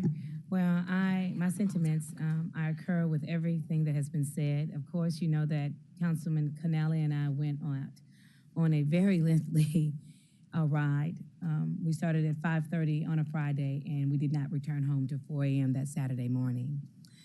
And it was devastating to see that the vehicles on the crime scenes that we were on, waiting, because at the station, after they did roll call, there were not enough cars because of the damaged cars, as you spoke about, the cars not in service. And so I got to, Councilman Canale and I got to experience that firsthand, which is very hard for me to digest. I think it took me a week or two to even digest everything that I had saw that was going on in Memphis with the Memphis Police Department, not being able to really be where they needed to be when they needed to be there. And then being stuck at such a lengthy time of places, and then other officers unable to get in the streets to attend to calls that were dire emergency. And so I concur with the transaction that is going to take place. But I would like a line item, full detail, how much is going where, and how many vehicles are being bought with this. And there are other things we need to look at. And I think Chief Adams said that when I was sitting in there before I got up here, he brought a whole presentation on the maintenance. And I'm going to just kind of say this again. That's just like you having a vehicle in your own home or at home, and you never get your oil change. And you just keep riding and riding and riding and riding and riding. So you're gonna have a motor problem and a transmission problem. So we need to really think about the maintenance and the upkeep and the requirement and the length of years that Chief Adams has spoken on several times. So I am in total agreement. I would like those line items and how much we're gonna spend in each division and what that looks like. I yield the floor, Chair. Thank you, Councilwoman Walker. So I had my first experience doing a ride along this past Friday evening out of the Ridgeway station, and about midway the shift, I did 2 to 10 p.m. and about midway the shift, we did end up in a high-speed pursuit that started in Hickory Hill and ended up in South Memphis. And when we got back to the Hickory Hill area, we ran up on an officer that was responding to a call at a store. And they shared that they didn't respond to the call because of the state of the vehicle. And it was multiple things going on with the vehicle, and they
For funding vehicles for fire and police, and possibly when they come back to us for other people. And the last one is appropriating $2 million from the Memphis Shelby County School Infrastructure Improvement Phase 1, also for the same purpose of vehicles. And I would like to amend that we take that last $1 million there and put that in the line item for our park services, because we're looking at trying to stop our or help our crime rate. And with that, you know, I'm thinking that this $3 million on a $1.2 billion deficit is not going to really make a big difference. And we need to do what we can to help our parks be able to be well positioned. So that's my amendment for the last $1 million to go into the park. All right, so colleagues, I'm going to try and read this the way that I think it's said, and then I'll ask for a second once the maker of the motion acknowledges that it's accurate. So the resolution to amend the fiscal year 25 capital improvement program budget. This is the amended language on the fly. Now, therefore, be it resolved that the Memphis City Council hereby amends the capital improvement projects for the fiscal year 2025 by reallocating and appropriating $500,000 from the Brooks Museum line item, $500,000 from the Memphis Metropolitan Land Bank Authority line item, $2 million from the MSCS line item to the General Services Fund, effective, and then we'll go to the regular language. And so it'll have the effective upon approval of the resolution, the mechanical language. Then it's going to have a second, now therefore be it resolved, or further resolved, whatever the attorneys tell me, that the Memphis City Council hereby amends capital improvement projects for the fiscal year 2025 by reallocating and appropriating $1 million from the MSCS line item to the parks cover line. That's correct. Did I get that right? Yes. Okay. Dang. Much better than I could do it. May I have a second? Second. That's seconded by Cooper Sutton. So we have an amendment. Well, first, let me ask, is that a friendly amendment? Sure. It's been accepted as a friendly amendment. Is there any objection to the friendly amendment? Yes, sir. I'm going to read through it one more time. Yeah, absolutely. Totally fair. Sorry about this, guys. All right. So, you know what? I'm just going to do it generally. So here's what's happening. The maker of the motion is asking you to take $500,000 from the Brooks line item, $500,000 from the land bank line item, and $2 million from the schools line item, and put that money into general services in anticipation of capital acquisition for fleet. To that point, the administration is going to come back with a proposal in July, either July 9th or the second meeting, in anticipation of the August order date, is going to come back and ask for this body's approval on how to divvy that cash up and where it goes. So we're going to have an opportunity at the next meeting or the following to talk about that. The second thing that is happening, now therefore be it resolved, is taking the remaining proposed $1 million from MSCS and putting it in the parks cover line. Same thing. Mr. Walker will come back and say, these are the projects in which I would like to do repairs or whatever. I will tell you that that's a fairly good program in the sense that members really get, especially the single member reps, the supers get left out. Mr. Council Ford, the supers get left out. But that money then can go to projects to fix, you get it. So that is the motion that is on the floor. I've got Chairman Smiley and then Swearingen Washington in the queue. Yes, ma'am. Point of information.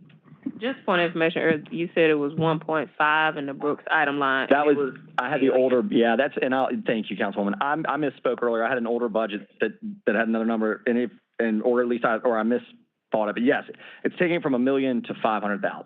Thank you for that. So one more point of information. Yes, sir. So it's $3 million total going to general services for fleet. Yes, sir. And then the $1 million of the MSCS is going to Parks cover line. Yes, sir. That is the motion that's before the House. Chairman Smiley. I think I've been pretty quiet today. So I'm all for a friendly amendment, and if we have to fight, I don't mind fighting. My friendly amendment, I know that we have some responsibilities, particularly as it relates to city-owned assets, but many of you, like me, have traveled across different communities, some that we represent, elected to represent, but holistically we represent the entire city. And if you've had those conversations, what people tell you is they want us to be more supportive or to support the schools. I understand that the original ask from the superintendent was $25 million. The mayor looked at the proposal and went down to $15 million. And what he suggested after taking a look at the proposal was that we support in this fiscal year $3 million. I understand the council may not have an appetite to support it at $3 million, but what I would propose, hopefully it's a friendly amendment, that we only reduce it by $1 million. And hopefully it's friendly. If it's not a friendly amendment, then we're just gonna have to fight. So hopefully you give me some support this way. There is a motion on the floor to say that one more time. Just So essentially Yeah. what I'm doing is I'm offering a friendly amendment. Hopefully it's friendly to, instead of reducing the schools portion of funding by $2 million, we only reduce it by $1 million. No, but are you taking it? Yeah, I'm gonna get to the back end first. So, if that gets accepted or gets voted through, then what I'll do is we'll go back and figure out how to divvy the back end up. But there is now a motion on the floor to amend. So actually, Chairman, I'm gonna need that. I'm gonna need you to tell me where you wanna. If you reinstall the $2 million, I need you to tell me where out of these 4 buckets it's going to come So from. I may not understand it. So the goal was to take all $3 million. Yes, sir. Absolutely not. Okay. So I just need it's fine. I just need to know out of the buckets, those 3 buckets, where you want it to come back from and what amounts to make the.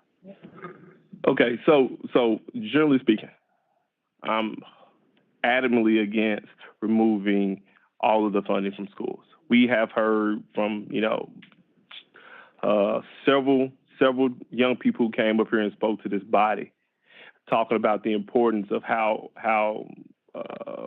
dilapidated some of the schools are. It's going to come I know, to talk about, the chairman of council passed, Martavia Jones. We always talk about we may not be in the education business, but we're in the business of young people. And what amounts to make the.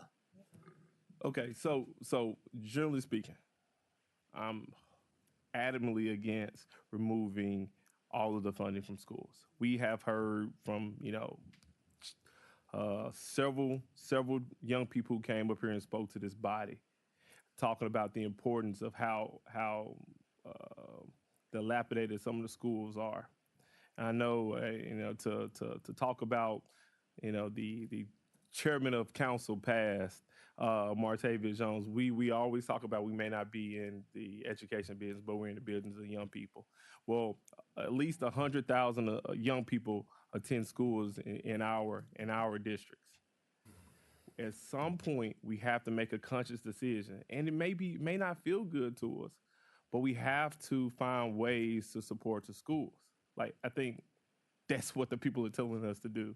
So my position, and whether or not I have time to figure out exactly where the funding is coming from or where it needs to go back, what I'm going to say is put it back to where it was. I don't need a written motion to say put it back to where it is or where it was. That's just generally going to be my position. You know, we have some very capable staff here who are to figure out exactly where it goes. Dr. Warren, I know what you're gonna say. I really, quite frankly, don't care. I'm just gonna be honest. We need to be supporting schools. And I'm not sure if it's at $3 million, but we need to have something in our budget that says we're gonna support schools. I don't know how we go back to our constituents and say we had an opportunity here to do something that this body hasn't done in quite some time, and we just missed the mark. We have to make some very tough decisions. But one of those tough decisions should not be essentially defunding education for the second time. I'm just adamantly opposed to it. And I know there's members on this body that share their sentiment. What we're attempting to do is just wrong. And with that, I'm out the queue. Thank you, Chairman. May I respond, Mr. I've got Councilwoman Swearingen Washington in the queue, and then I'll go back to you, Dr. Warren. Councilwoman. Thank you, Chair. I share with those sentiments, and I know that we are trying to recategorize some things, but to sit here on the council and say that we're not willing to fund or to invest in our school system is just ridiculous. Part of the crime and a lot of the problems that we're having in the community is because we have not invested in education. We're all, most of us are parents. We see what's going on in our community. I don't see how we can sit here and just take all the money. That's ridiculous. I yield the floor. Thank you, Councilwoman. I've got Councilman Warren and then Councilwoman Logan, and then Chair Smiley. Back to me. Thank you. Well, if there was anyone who fought to keep Memphis from giving up on our Memphis City schools, it was me. And it was our last chairman who pushed us to give up our school systems. And when he did that, what happened was the onus on funding schools then became the county, because we are now the Shelby County, Memphis Shelby County schools. And the county commission is responsible for funding the school systems. Now, I will be more than happy to co-sponsor a resolution or an ordinance to allow citizens to vote for us to raise taxes and start funding schools with our tax rate like we did before. And I'll co-sponsor that with Councilman Smiley. If you want me to co-sponsor that with you, sir, I'll be glad to do it. And then we can let our citizens vote if they want to pay more money in taxes for the school system, or they prefer that the county do it. And I think that's the way to go about it. Because right now, what happened the last time this occurred, they said they didn't want to pay for it. And, they pushed the school system onto the county. And I just think that it's not that I don't want to fund the schools. It's that it's not our responsibility. Our responsibility is to keep the parks up and to do programs for the kids after school. And that's something that is within our purview. And that's why I think moving some of this money into parks is important, and moving the rest of the money into getting police cars that we can have on the streets that aren't breaking down does make sense, because that's the city's role at this point. If we want to give our citizens the opportunity to tell us that they want us to start funding schools and taxing schools and see if we can become a special school district again, let's go ahead and put that on a ballot and let people vote for it. I, for one, would vote for it. But right now, that's not where we are, and that's not what our responsibility is. So as much as, Councilman Smiley enjoys a good argument, and I am trying to give you one. You're making a piss poor one. No, I'm just saying that the bottom line is it's not our government's responsibility to fund building projects. That's the county and the state. Thank you. Thank you. All right. He said all right. allowed to offer a rebuttal. I know, but I'm just trying to manage the clock. Actually, where the money's coming from, where we want to take the money from. Can I go to Councilwoman Logan, who hasn't spoken Oh, yet? absolutely, Yeah. absolutely, All right. absolutely. Councilwoman Logan. Thank you, Chair. I just wanted to say on record, I will support whatever the body decides in agreement, because I do support youth. However, I do feel that our monies should go into programs that we control as it relates to educating our children. And we own or control the universal preschool. And, you know, the statistics tell you that if you reach a child that early, teaching them how to read, putting life skills, wraparound services, mental health care into the preschool, and give those children to the school system, that's the best use of our funds, in my opinion, because I do know that the earlier you reach children with education and those services, the better the children fare in elementary school and middle school and on. So I would prefer to see us put the money there, but I do, wherever we can to assist would help. So I'm on board with that. But colleagues, do remember that we own university. I mean, that's our program. We dictate what happens. Once we give this money to the school system, we don't have a say in what happens to it and where it's used. So just wanted to put that there, colleagues. Thank you, Chair. You're back. Thank you, Councilman. I'll say a couple quick remarks on this, and then I'm going to go to, I've got Swearingen, Washington, and then Chairman Smiley, and then I'm going to probably move us to a vote, depending on what happens down there. But I think if he has a motion, we're going to hear it. And then my point is this. Everybody's got great points. Here's the problem. The need will always be more than the ability. And this year has highlighted that greatly, if I may say so. There are always great one-liners, like, you know, they may not be, all the things Councilman Jones used to say. Like, in reality, I view it personally like it's a public service, but the business is public service. And the city's responsibilities are parks, roads, libraries, community centers, et cetera. The city, I think, has done a pretty good job of trying to support the school system. My other real issue is that I think Dr. Fagans is clearly onto something from the very little that I know as an outsider, as just a citizen. But like others, I refuse to fund an entity to which I don't know that I've got total visibility into how responsible they are today. I'm not saying that Dr. Fagans can't get there, but I don't think that this year is the year where you've got a school system that may have $1 billion of deferred maintenance, that's sitting on $800 million in cash, and is in the middle of a battle with her board. I don't think that that's the best place to turn money over versus giving it to Nick Walker and his team, who have a clear track record of delivering parks. And as much as I've heard people talk about the schools, the physical, I'm not talking about the school system, meaning the educational piece. I'm talking about the building, because that's what this is going to fund, is the building, right? I think the best thing to do for 12 months is to see how the new superintendent fares with her board as they try and get their budget and their priorities set, while we focus on the things that we can control, which are parks and libraries and community centers and programmings that coincide with that. It's no disrespect. It's just what our entity is, quote, responsible for. So that's the only comment I'm going to make on this. Chairman Smiley. Yeah. Chairman Smiley, I believe, has a motion to bring to the floor. Is that true, Mr. Chairman? All right, floor is yours. All right, so you did ask me a good question. I enjoy good questions.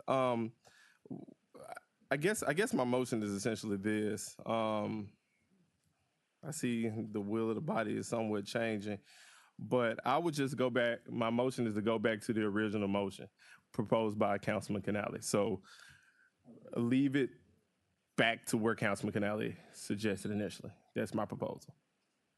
Back to what Councilman Canale suggested initially, unless the body is the original. All right. So what I'm saying is leave at least a minute. Let me. So I'm going to read this back and make sure that you and I are on the same page. Yeah. So the motion before the House is basically to strike the second, now therefore be it resolved, period. That would leave $1 million in the MSCS line item and remove and everything else would stay the same. So what do I mean when everything else would stay the same? 500 from the Brooks, 500 from MMLB, the Memphis Land Bank, and then $2 million from MSCS would go into the General Services Fund, and that would be the only action. Is the motion being made by the chairman? Yes, the motion is being made by the chairman. Yeah. But what point of personal privilege, I'm sorry, we do have the superintendent. I would like given the opportunity to say at least a few words speaking specifically to the importance of us supporting schools. Any objection from anybody? I don't have an objection to that.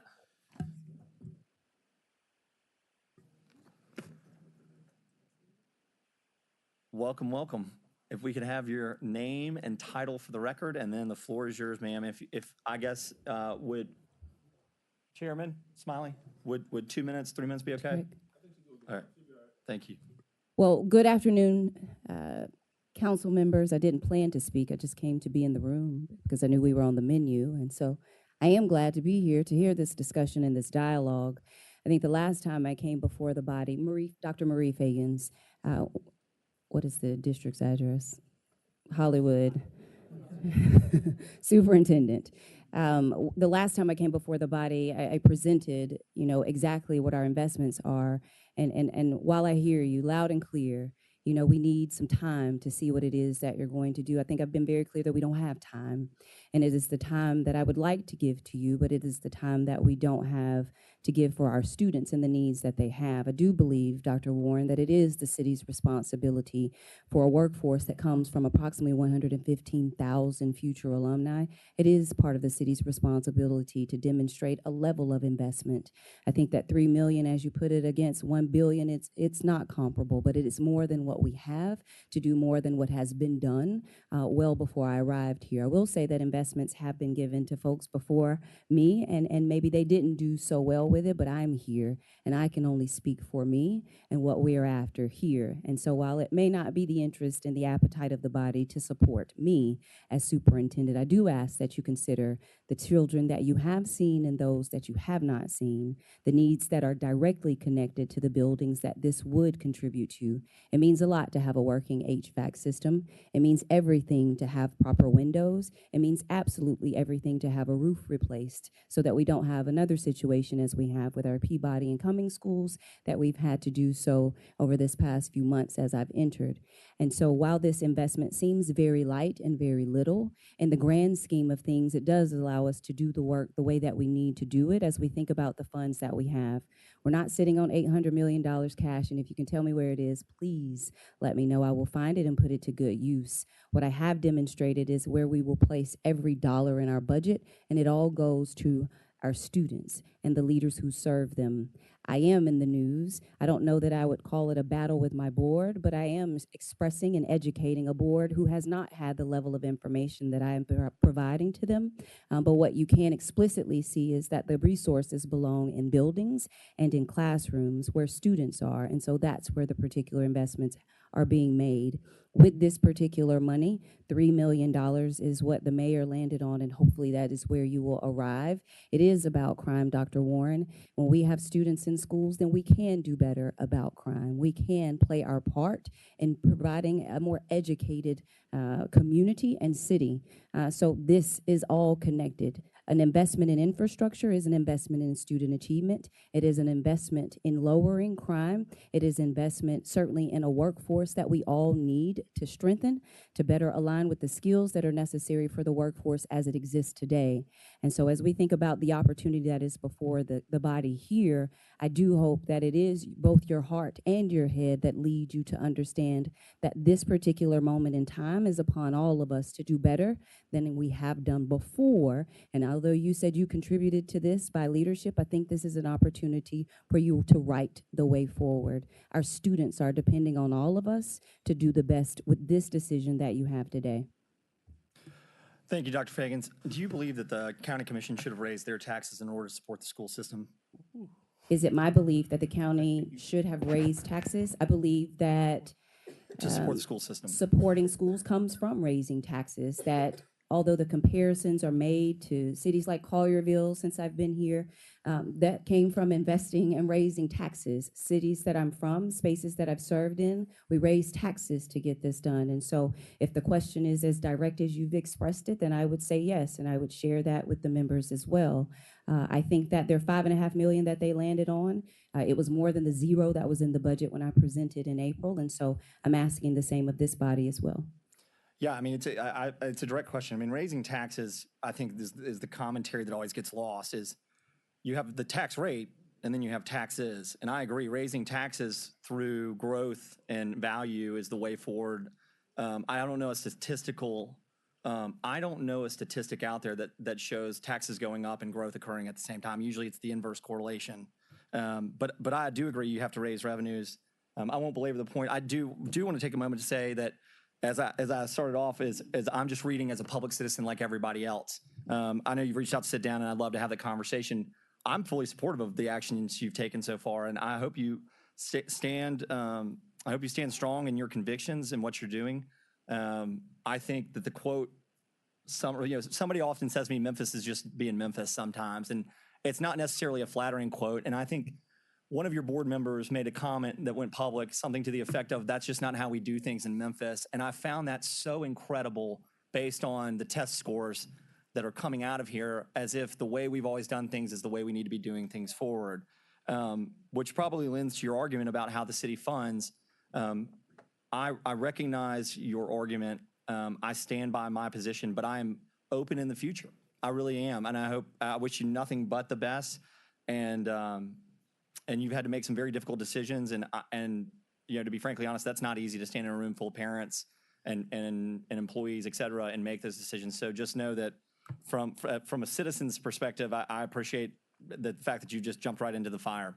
So I do wish you the best. I've got Councilwoman Easter Thomas. Well, yeah. Okay, look, can I? It's very simple. I'm sorry. I shouldn't have said that. That's condescending. I didn't mean it that way. We are basically. So everything. Yeah. We are basically what you're about to vote on is one thing is, do you want to take Councilman Warren's amendment to take the remaining $1 million from MSCS? Hold on, guys. Do you want to remove Councilman Warren's amendment that would have taken the remaining $1 million from MSCS and put it into the parks cover line? That is still the vote we are on. Did you, with Chairman Smiley, would you have a point of order? Hold on, I'm still on that. So Ken, since that's the point we're on for that amendment, would you take a friendly amendment, since we're asking for it, to, instead of moving to parks cover line, to move to the building of the new Fraser High School directly?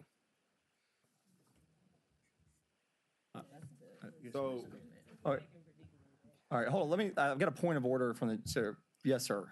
So I might be inclined to, that's not a bad idea, but I will say this. What my original request, would it be a friendly amendment? But I'm not necessarily opposed to Councilwoman Easter Thomas's request either. But my initial request, would it be a friendly amendment? So that's on the original sponsor. The original sponsor is J. Ford Canale. All right. So my goal is to take it back to his original proposal. Yeah. All right. So let's dispose of that, and then Councilwoman, I'll come back to you if you don't mind. All right. So will this be accepted as a friendly amendment to remove the second, therefore be resolved, and replace the $1 million back in the MSCS cover line for now? So let me say this: friendly, unfriendly. It takes 7 votes to move anything. I wrote those resolutions for a reason. That's the amounts I wanted. So yes, I will take it back, but I do think that I would like to hear from my colleagues, because it takes more than me, whether I accept or not accept. I need 6 friends to get this through. So I would like to hear what everybody else has to think about it. All right, so let's do this. Yeah, Mr. Chair. Hold up. Guys, hold on means give it a beat. I will go to everybody, make sure everybody is comfortable before we take any action. Just give me a second and make sure. I've got a lot of people. I think I've got a point of order, a point of information. Councilwoman Logan. I just want to make sure of what we're. Yes, ma'am. I'm about to get there. It's a point of information. Point of information, Dr. Warren. I think perhaps as we move forward, the thing to do would be to vote on Councilman Canale's original motion, and then the last $1 million, let's have a separate motion and vote on it. That's what I was going to do. That's not really a point of information, but got it. All right. So we are going to take this item as follows, and then we're going to deal with the last minute. So here's what this is what's before the House here, kids. Resolution to amend the fiscal year 25 capital improvement program budget. Now therefore be it resolved that the Memphis City Council hereby amends capital improvement projects for fiscal year 2025 by reallocating and appropriating $500,000 from the Brooks Museum line item, $500,000 from the Memphis Metropolitan Land Bank line item, and $2 million from the Memphis Shelby County Schools line item to the General Services Fund effective upon approval of this resolution and the following language. Any questions or comments about the vote that we are about to take? I just want to make sure. Yes, ma'am. Yes. We are at our original, or we originally Yes, ma'am. start. Yes, ma'am. What Canale brought to the body. Yes, ma'am. Correct? Yes, ma'am. Thank you. Councilwoman White. I just needed to make the disclosure that I, as an attorney, give advice and counsel to the Shelby County Commission, although I do not have any financial interest in the vote that's getting ready to go forth. Thank you, Councilwoman. All right, colleagues, all those in favor of the motion signify by saying aye. Aye. Aye. Any opposed, same rights and privileges. Seeing none, this item passes. All right. So, yeah, how about that? All right. Now, back to the second issue is a resolution to amend the fiscal year capital 25 improvement program to reduce the Memphis Shelby County Schools line item by $1 million and to reallocate and appropriate that money to the general services, to the parks cover line. Can I have a motion and a second to hear this item? So moved. May I have a second? Second. Thank you. Moved by Warren, seconded by Cooper Sutton. I think Cooper Sutton has an amendment to it. Moved by Warren, seconded by Cooper Sutton. Any members wishing to speak to this item? Councilwoman Cooper Sutton. So the amendment that I would like to add to this item is what Councilwoman Logan said about the universal K. Yeah. I would like to amend 500,000 to them. So this is CIP dollars. These This is CIP Yeah, dollars. I know it's gonna, but I would like to amend it for that 500,000. It's not Okay. operating capital. All right. They may not be able to utilize the cash, I guess is my point. All right, I'm listening to Doc. Yeah, I mean, He made a mistake. So I rescind what I just said and let me get some clarity on what's Yes, going ma'am. on. Councilwoman East before I Thomas. speak like I normally do. Yeah, you going into her list. You going what? You going into her list.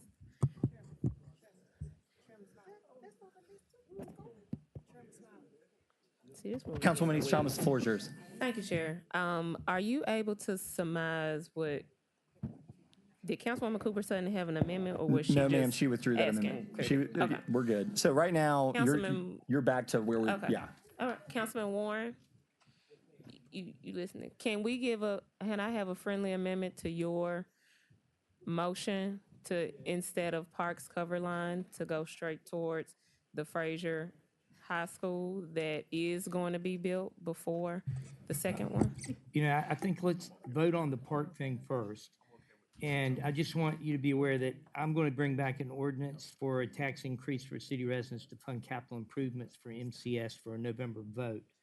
And I'll bring that back to us, and we can bring it up, and we can see if we can get people to vote to do that. So I will bring that back soon. Before the tax increase, though, back to so you saying no or yes to the friendly amendment? Let's just vote on the, let's vote on this Okay. up or down, and then. All right. All right. I'm You going to almost had me, Jim. take this to a roll call. I think we're probably going to need a roll call this vote. Yeah. Members, if you'll make your way to the dais, if you'd like to cast a vote on this item. So I'm going to restate it again, and then you just got to keep moving. So again, this is to reallocate and appropriate $1 million from the MSCS to the Parks cover line. Ms. Keaton, would you please call the roll? So, sorry, one more time. If you were in favor of taking the money from MSCS and putting in parks, you're a yes vote. If you're not, you're a no vote, and you're certainly entitled to abstain. I'm just simple as I can make it. Ms. Keaton, please call the roll. Councilman Canale? No. Cooper Sutton? So this is $1 million for the parks. No, I'm sorry. I screwed that up. Sorry, that's my bad. I messed that up. I make mistakes. I'm human. This is on Councilwoman Easter Thomas's amendment. I apologize. No. It's Jeff Warren's. Oh, it's on Warren. So you withdrew. So Okay. what this vote does? So let me to be clear, what a vote on Dr. Warren's motion does, it's bringing the city council's funding for MSCS to $0. All right. So This is on the, so I'm sorry, Councilman. I thought we were voting. I'm with you. So we're on, guys, I'm sorry. It's been a day. I make mistakes. Yeah, so, all right, I want to make sure this is clear. So if everybody will stop the background conversations, that would be very helpful. All right. Yeah, so the motion before it is to move $1 million from MSCS to parks. That is the main motion. That is what we're voting on. So if you are a yes vote, you are zeroing out MSCS and moving $1 million. If you are a no vote, it stays MSCS. We good? Are we good? All right, I just want to make sure. All right, I'm just going to make sure. All right, here we go. I'm going to start. Let's roll call vote. All right. Canali. No. Cooper Sutton.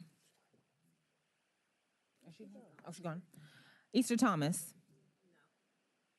Ford.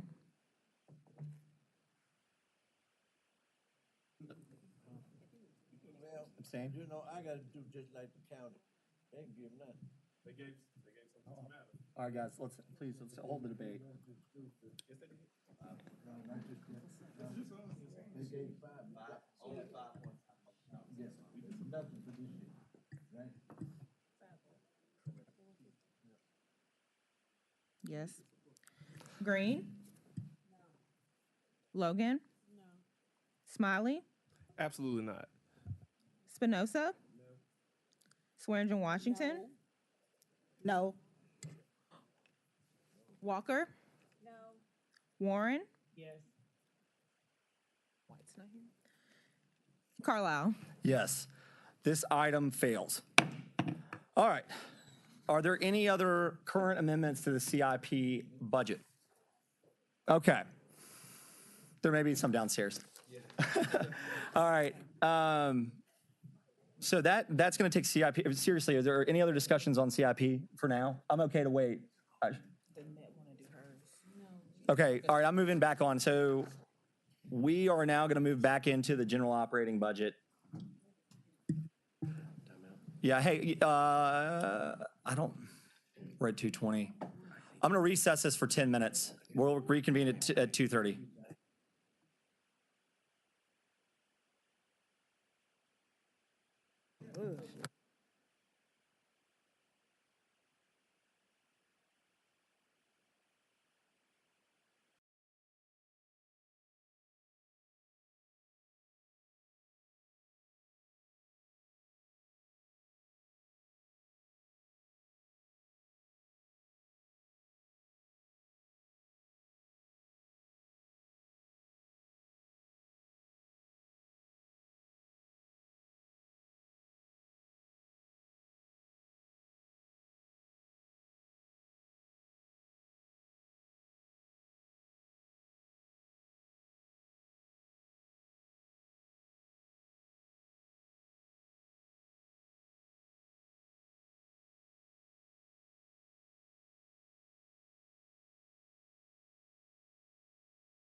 Gavel's getting loose.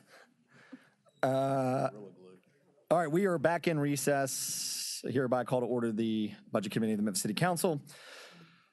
I have a resolution to read into the record, and then we'll move it to the floor. This is a resolution that I have a resolution from another member. A resolution to amend the fiscal year operating budget and increase the tax rate.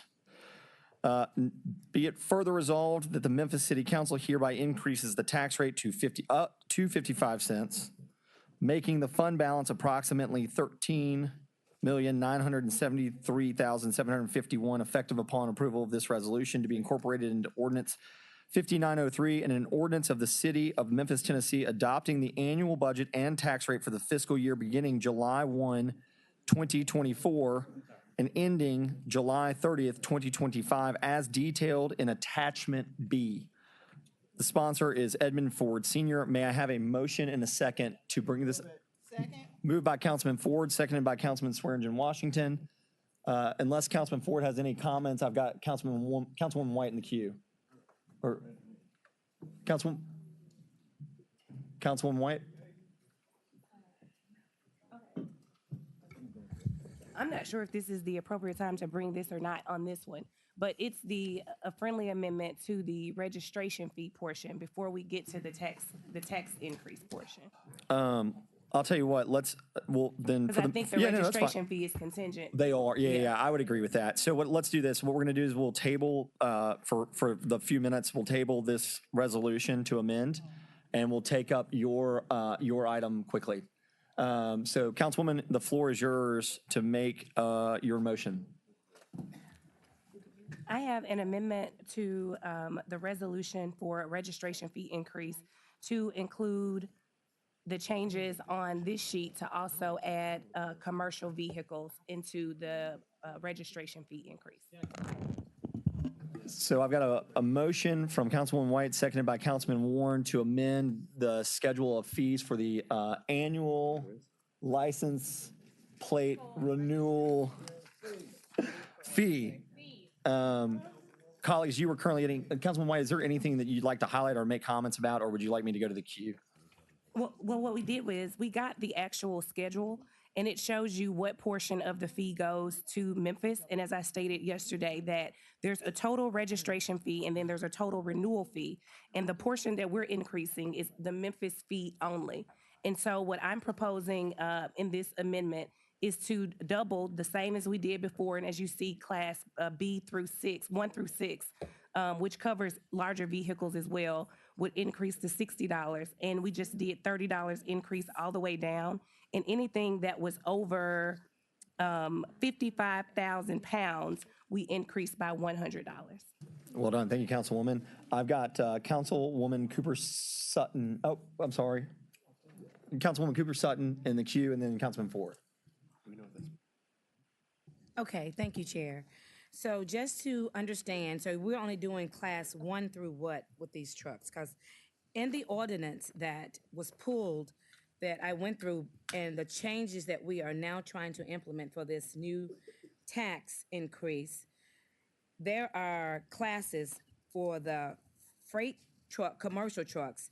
There are classes 1 through 11. And we know that they are done by total weight. Am I correct? Total weight. And so if we're going to look at this totality and deal with it wholly, I totally agree, but we need to go through and increase everyone on the freight and the trucks from class 1 through 11. All the changes need to be made so we can stay simultaneously together and we can stay on one accord and align with everything. So I think we need to, I totally agree with you. Commercial needs to be added, but in the 1982, this has not been amended or changed. If we're going to stay, let's stay aligned and make sure that everything is done fairly and equally. I yield the floor. Thank you. Councilman Ford. Thank you, Councilwoman White, for bringing that to us. The budget that I presented to 55 cents, we need just what Councilwoman White had brought to us. If not, there's some different changes which may take us up, and I got another resolution just in case. And I don't want to go to that resolution, which would take us up to about 60, 61 cents. But we want to stay at this other, everybody need to pay their share. Okay, this is Memphis. Give Memphis some back. If you're gonna be part of Memphis, be part of Memphis. Do what you're supposed to do. It's not gonna hurt them. It's probably help them a little bit. Because if we don't do what we're doing, they won't be afraid of nothing anyway. There won't be nothing. Hey, so, that's why, thank you, Councilwoman White. And I want everybody to think about it. That will still bring this back down to that, hey, and we can be level with this 55 cent. Other than that, the next next resolution would be 60-some cents. Thank you, We Councilman. don't want to go there. My apologies. Thank you, Councilman Ford. Councilwoman Swearingen Washington, and then Green. I want to thank you for this, Councilwoman White. It's to my understanding that the 1 through 11 is included on this. Okay, all right. Yes, thank you. Thank you, Councilwoman. Councilwoman Green. Okay, so I just want to kind of reset and recalibrate where we're at. So these are in addition to the schedule we already have voted on and agreed. Councilwoman White. Yes. Okay, and so just to reset on the ones that have been amended a couple of times now, for the ones that I proposed. We've gone on motorcycles, Class A from 10 to 20, Class B from 21 to 42, Class C from 30 to 60. Class D2, Class D1, there was none, we went to 15. D2, none, go up to 25. D3, none, go up to 40. Class E, there was none, go up to 205. And then F through H2, we had previously been charging 10 and we were going up to 20. And so in addition to that, then is this, the fees on the commercial vehicles, which are laid out in this schedule, and that would be incorporated into the ordinance. Okay. Correct. I appreciate you bringing this to us and finding this. I want to say again that the only number that we really know about what we are collecting in and what this will generate is the passenger vehicle, which gives us about 13 million. And so that is the number that is baked into the proposed budget by Councilman Ford Sr. I think this will all be fantastic if we're able to generate even more funds for our city and, hopefully put them towards projects like roads and public transit and things in the future, since it's all vehicle related. But we can certainly revisit that after we get in a year's worth of revenues and see what they are. Thank you, Councilwoman White. Yeah, here's the good news is tax rate and ideology aside, in this unique situation, you'd like to know each and every penny for sure. But if you were looking for a silver lining is that every dollar that can go back into the fund balance that this may produce that we're unaware of, it can only be accretive and helpful. So, all right, I think that's it. Yes, sir, Councilman Ford. Albert was here earlier today. I mentioned to her about the funds. She said we had to write a letter and then she had to go through the state and everything else. I know this will be after our budget. I told you that too. They'd give us anything after the budget. But we're gonna stay on her where we can make sure on what the amounts and funds that's coming in. But that question I asked her before she left here about that. Thank you. Thank you, Councilman Ford. So I have yes, sir, Councilman Spinoza. Yeah, one quick question, and thank you again, Councilman Ford, for putting this together. Councilman Spinoza, I apologize. You were out. We tabled this for a minute, the resolution to amend the operating budget, and we're on amending the wheel fee, and then we're coming back. Thank you, sir. Yes, sir. Councilman, did you want to speak on the wheel fee? All right. All right, colleagues, all those in favor of the motion to amend the wheel fee schedule signify by saying aye. Aye. Any opposed? Seeing none, the ayes carry. Without objection, to bring off the table for consideration is the resolution to amend the fiscal year 25 operating budget and increase the tax rate. This is a cleaned up document. Any objection? No objection. So this is a cleaned up document. I received it probably just a few minutes ago. So what I'd like to do, if you guys don't mind, is let you guys walk through. Have you guys had a chance to look at this too? Because I know it's a team effort a little bit between on staff and administration. I don't want to belabor the point, but I think it's important to at least have this get on the record, at least any conversation about what's happening. I can take a stab at it, but I don't know that I'm the appropriate person because I'm not really making the motion. Have they not had a chance? Okay. So you know what? I'll take a crack at it. So the proposal from Councilman Ford is ultimately, as stated, is to layer in revenues, utilizing a 55-cent tax increase, the solid waste fee, and the now amended wheel fee schedule. And in order to do that, to produce a budget that has total expenditures of $858,189,067, which would then make up revenues of the same, but, and for all the journalists in the room, of that number, roughly $14 million is being asked to be put towards fund balance, the unassigned fund balance. And I guess I can read, if members would like, I mean, I'll read through the reductions that were also a part of this, unless you guys want me to skip it for brevity. All right, I guess I'll just go. So, from the mayor's original proposed budget, Councilman Ford and others have proposed making the following changes from the original budget, and they go as follows. A reduction in travel from a proposed $1,008,143 to $715,782 for a saving of $292,361. I'm only laughing because I'm going to have to start to read this whole thing and it's lengthy. Increase MRPP back to 100%. Pension is reduced by 5% for a savings of $1.216 million.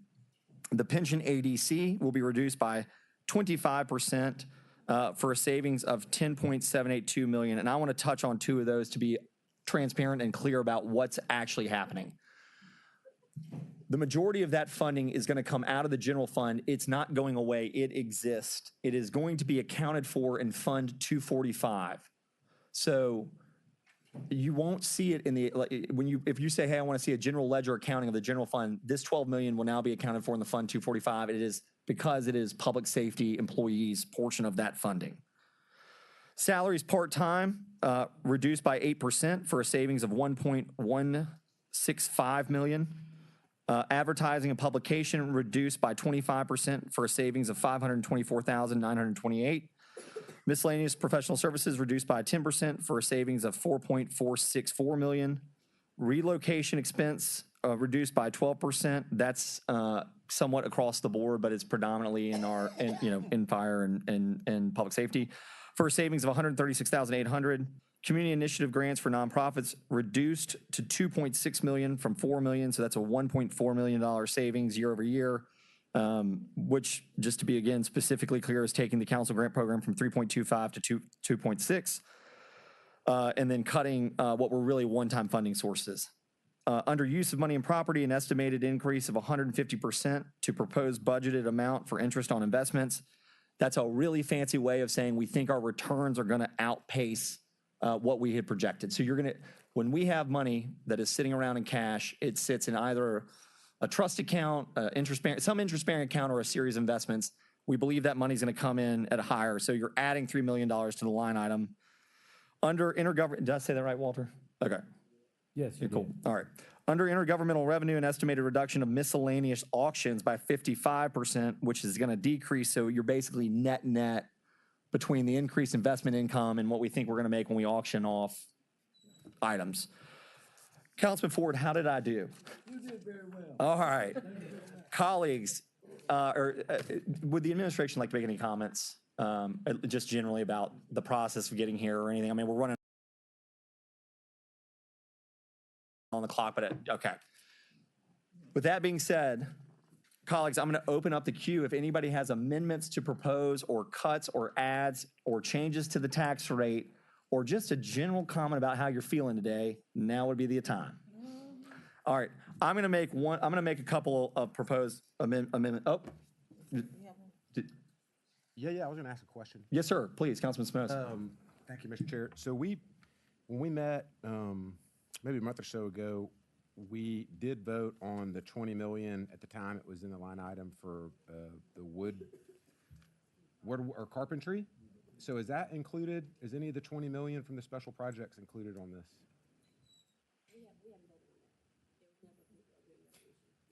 Yeah, but we voted on that as a body. We did. We did. We voted for 20 million, and we had 13 million assigned. I'm so sorry, Brooke. Is there something we need to know about? No. Well, you were going to bring us a written resolution so they could incorporate it because they've only incorporated the written. We had a vote as a body, and we had 20 million removed, 13 million to cover the impasse, and then 7 million to go back to the budget to reduce the tax rate. And we voted. May I be recognized? Yeah, please. Okay. Walter Person again, interim CFO. What we have done is we have removed the 20 million from the budget as part of the amendment process in recognition of the comments that were made. We did come back to the administrative staff, and it was our understanding that we were going to get documentation, but the mayor actually, as part of his review, decided to remove that. I think in subsequent iterations, it looked at adding back, I guess, maybe 3.6 million potentially as part of this new, is it 4? Okay. Okay, it's now 4 million as part of this current proposed budget, but the 20 million was originally removed per your request. So it was removed and then added back. That's where this is just part of the frustration. I can't read that. So, sir, let me clear it up. And it was removed, and to your point, during your request, and I think the paraphrase, you covered the impasse. 13 million. 13 covered the impasse, and Yeah. 7 went back to And reduce then the tax 7, rate. yeah. And we were all pretty happy with yeah, that. Yeah, I'm getting there. And then, if you recall, we requested 4 million to cover blight and youth. So we acknowledged that the money had been removed, and so we requested 4 of the 7 to be restored. Did we approve that? It's still pending. It's a request. It's Right, a request. But this body, okay, so it's still pending. So It's a request. So It's a request. So it's still up for the approval. So it's not, but it has to be reflected so that you know what you're voting on. yeah. So where is it again? So Like I'm just trying to. You see what I'm saying? Like it shouldn't. If we removed it, I would think we would have to vote to add it back. So I don't know. I guess I'm asking Councilman Ford. So is it in? So here? It should be under the additional measures, and it should be under the third page, Oh, additional okay, measures. okay. And Gotcha. it should be here, and it should be 2 million each.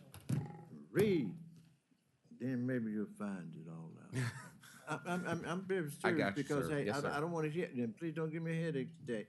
You know, I studied on this a long time. You know, you gonna vote no anyway.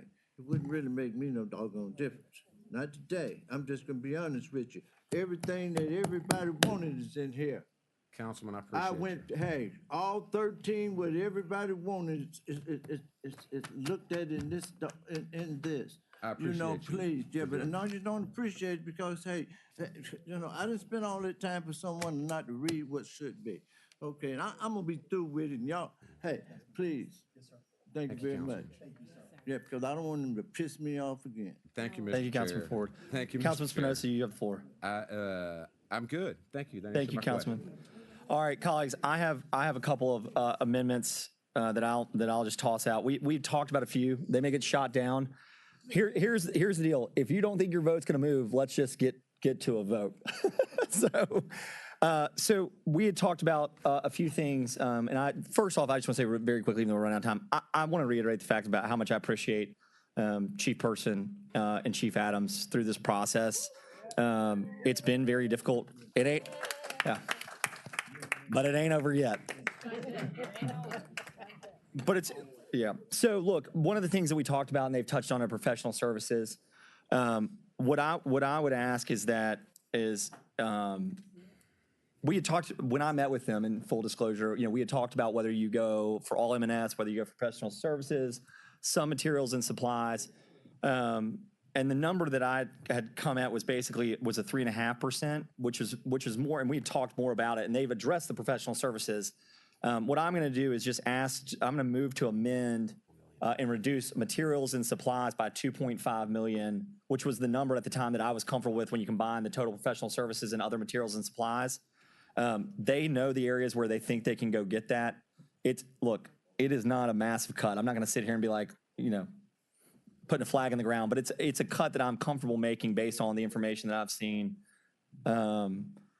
So anyway, my proposal is, my first amendment is to reduce materials and supplies, not professional services, that are within that, but by another $2.5 million. Do I have a second for that motion? Any discussion? And by the way, you're welcome to direct your, yes, Councilwoman East Thomas. Just a question.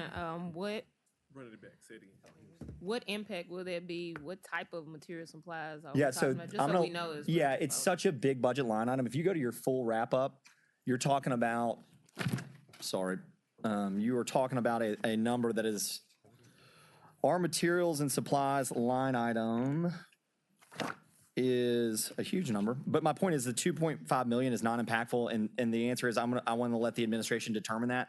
But I think in my experience on the body, there are divisions that are tight and need it, and there are divisions that don't. We just saw a whole wrap up where we moved a ton of money around in materials and supplies. And so, thank you. Our materials and supplies for the city of Memphis is $176,677,783 in this year's proposed budget. We've reduced it by, and Councilman Ford has already begun to reduce that number by roughly 4.4, and I'm just adding another 2.5 to that. I think it's reasonable, and I don't think it'll have any major impact on core services. Councilwoman, did you have any other questions, or would you like any other? Thank you, ma'am. Any other colleagues have any questions or comments? All right. All those in favor of reducing materials and supplies by 2.5 million at the discretion of the administration signify by saying aye. Aye. Any opposed? Seeing none, yes, ma'am. It takes 2.5 million of expenditures. So let me state the question. The question was, does that give you another 2.5 million to quote play with? The response to that would be, if the tax rate does not move, then yes, in the sense that you have another 2.5 million that would go into the unassigned fund balance until it's allocated or appropriated elsewhere in the budget. So now with the $2.5 million reduction, the question before the body is does the tax rate stay at 55 cents or move down pari passu? Yeah. 53 and a half. Thank you. 53 and a half. That's right. So, but that's a very good question. It's a great point. And so this is part of the wrap up. We'll get there once we have the number. So that item passes. I've been a huge advocate, although I'm going to look weak now on it, but I've been a huge advocate about affordable housing since I got on the body. And it's something that when I first ran for election 5 years ago was something that I understood very little about, other than what you as an average citizen, you read in the paper, and that's just a truthful acknowledgement. You can bag on how I was brought up, where I was raised, whatever it is. But the issue that I've got this year is that affordable housing trust fund is important for the future of the city, and I'm not going to mince words about it.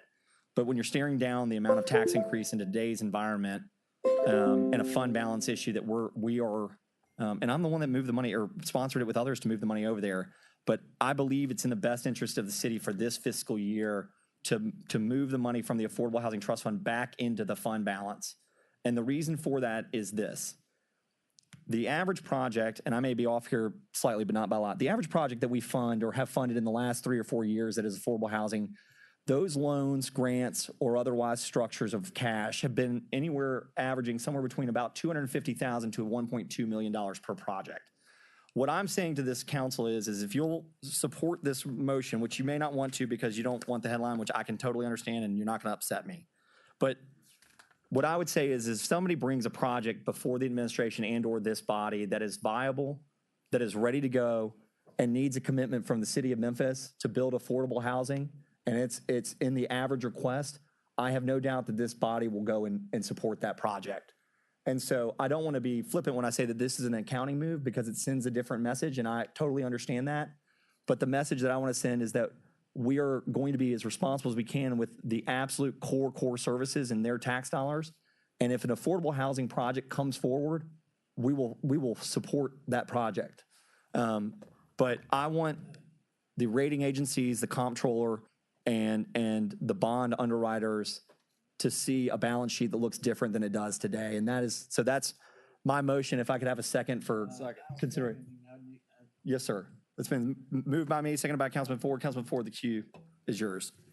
You know, I'd be against you on this one, but I can't. Reasons why. Affordable housing, we work together on affordable housing. And like what you're saying, and I want y'all to understand what he said, we're going to put it in fund balance. Whereas if someone do come, we can go to fund balance and get it out. You know, we got a lot of people come to us and don't do what's supposed to be.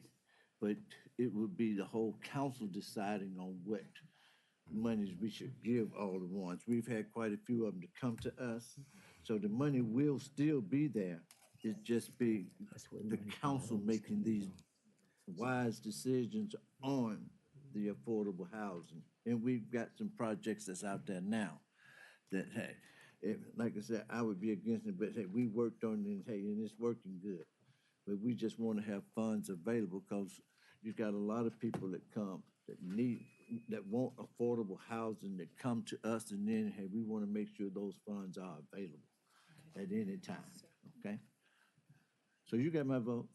Thank you, Councilman Ford. I appreciate your support. I've got, hold on, colleagues, I'm sorry. I've got Councilwoman Swearingen Washington, Green, Warren, and Walker. Did I miss anybody else? Does that affect our program with weatherization for the seniors and Great question. So this is unrelated. windows? Yeah, that's a great question. This is unrelated to the to two ongoing larger programs. We have the ARPA-led funding that is weatherization with Habitat, the Works, and I think one other partner, maybe United Housing. And then we have the annual program that we partner with TVA and MLGW. Those are completely unimpacted by this. This money was set aside out of fund balance last year to begin the process of making a real dent in affordable housing, which is why this is so painful, because the need is real. Yeah, this is tough for me. But yes, those programs are unimpacted. White. Okay, Councilwoman Green, Warren, Walker, and then White. I may have missed this, but did you tell us the dollar amount? $5 million. Thank you. Councilman Warren. Yes, thank you, Mr. Chair. As we were working on trying to figure out how to fund the hub for families and what we were going to do as far as operations are concerned, you told me not to bring any tax increases and try to find money elsewhere. And $1 million of this money was going to be coming in to help run the operations of the hub north as we expand further. So I would like to move that we move $4 million instead of $5 million and leave the $1 million at the discretion of the administration to work on that project. I need a second for that. I'll accept that as a friendly amendment. I'll accept it as a friendly amendment. Okay, so that's, all right, I'll accept that. I do want to clarify, Vice Chairman Smiley leaned over, and if you don't mind, colleagues, this is important because it may change the rest of the questions in the debate.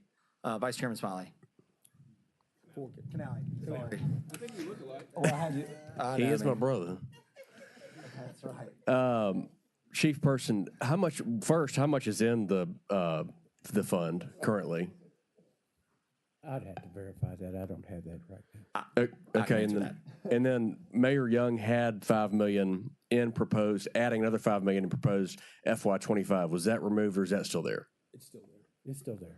Then I would amend my motion to just cut it. To cut it and take it down. And leave the fund where it is. where it currently sits. Yeah, so I'm going to amend my motion because I thought we had already cut that, and that's my fault.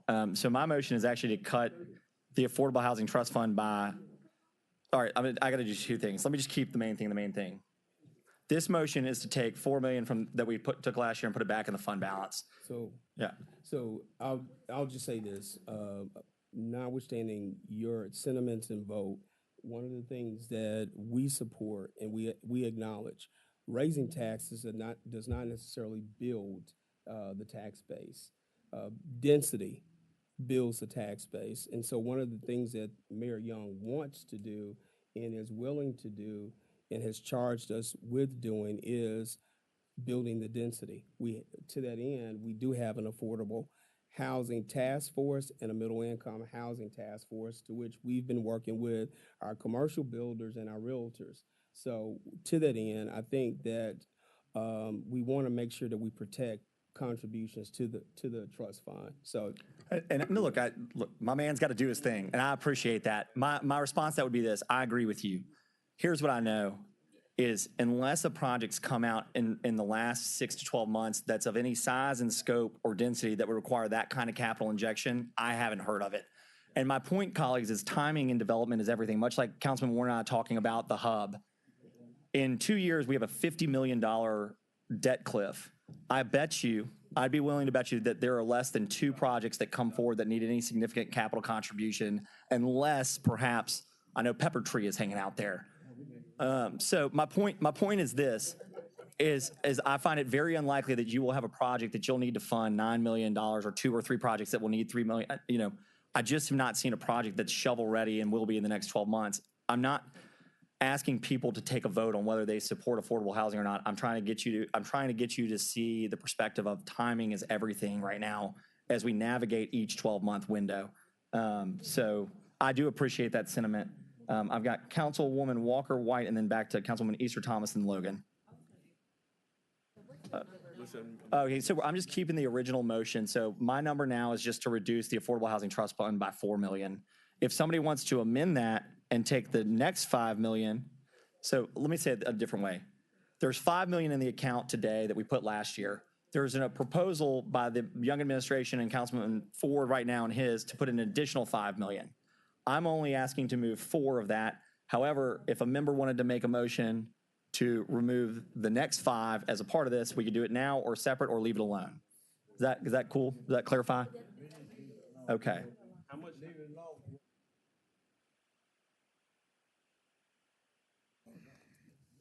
Chairman.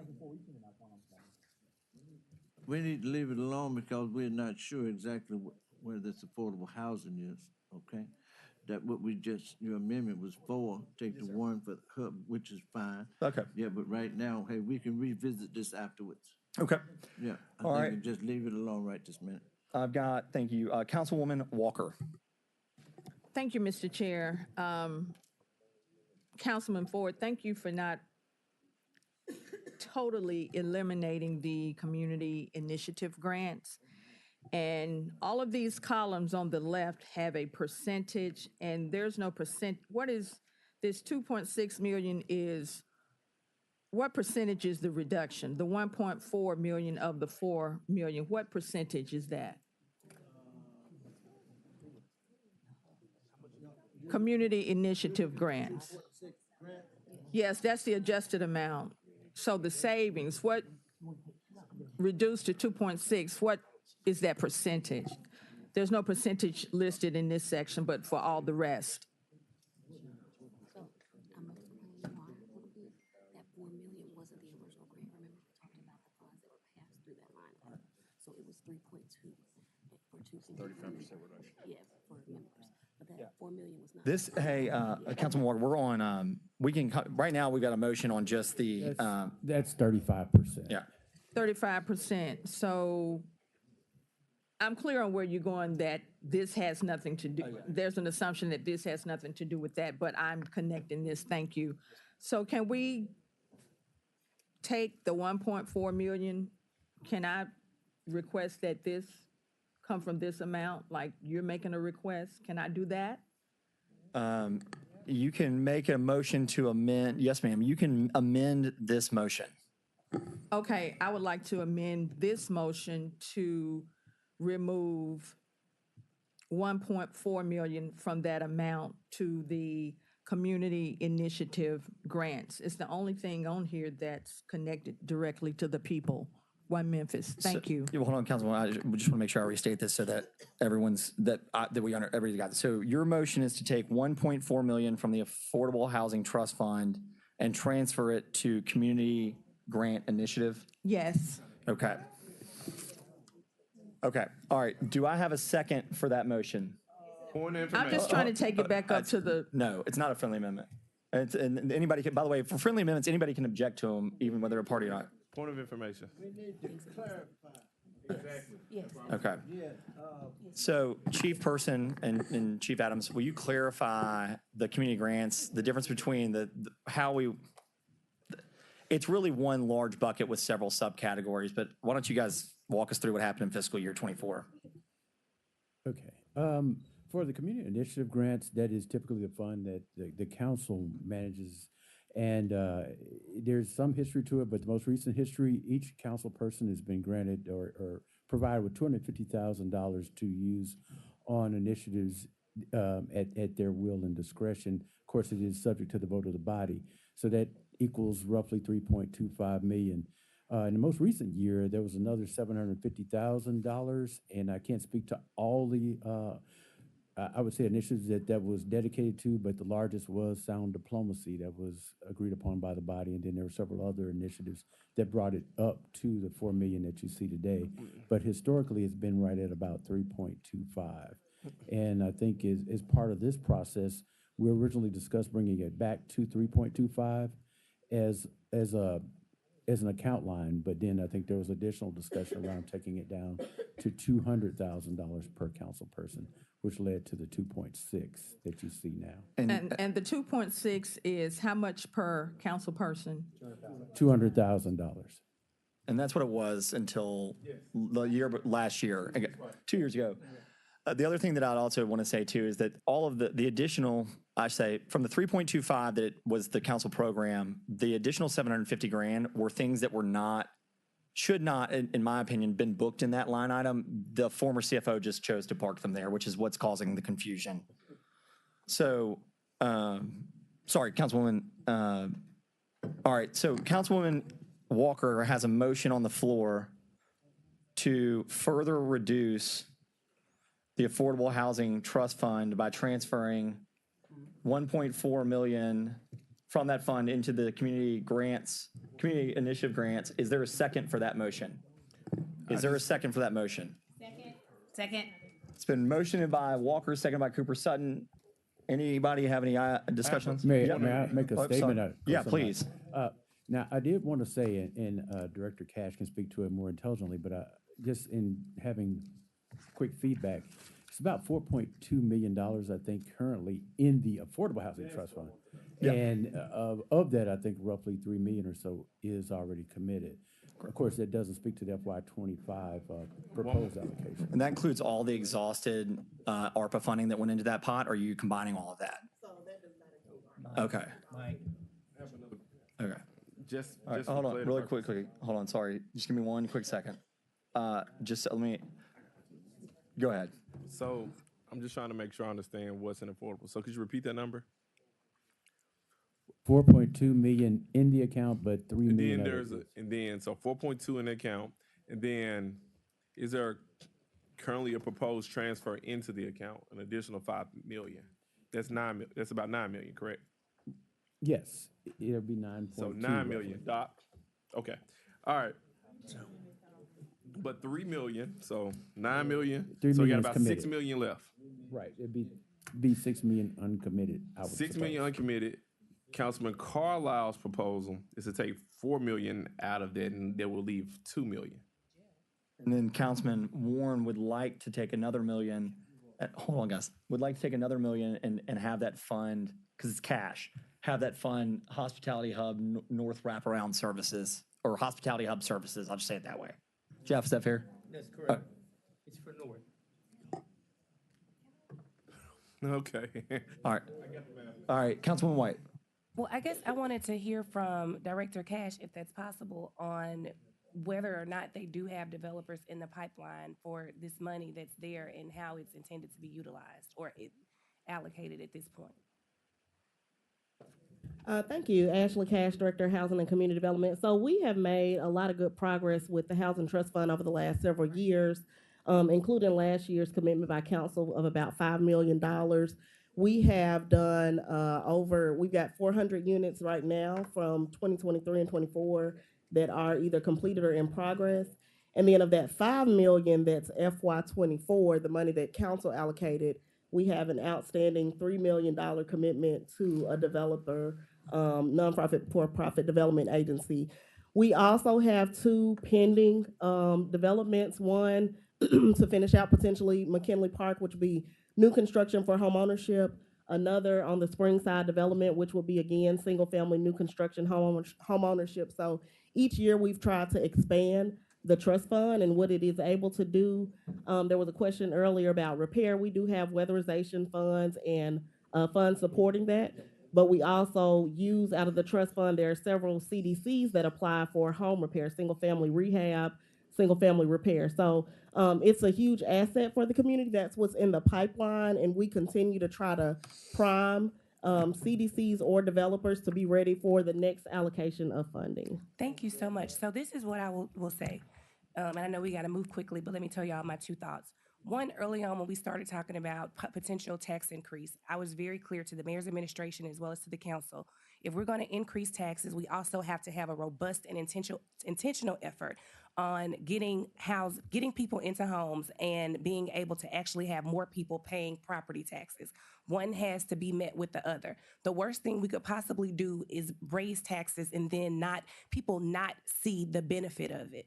And one of those benefits is by getting more people in homes and paying property taxes. So I just want to make sure that we don't end up doing something that has some collateral consequence that we're not thinking about.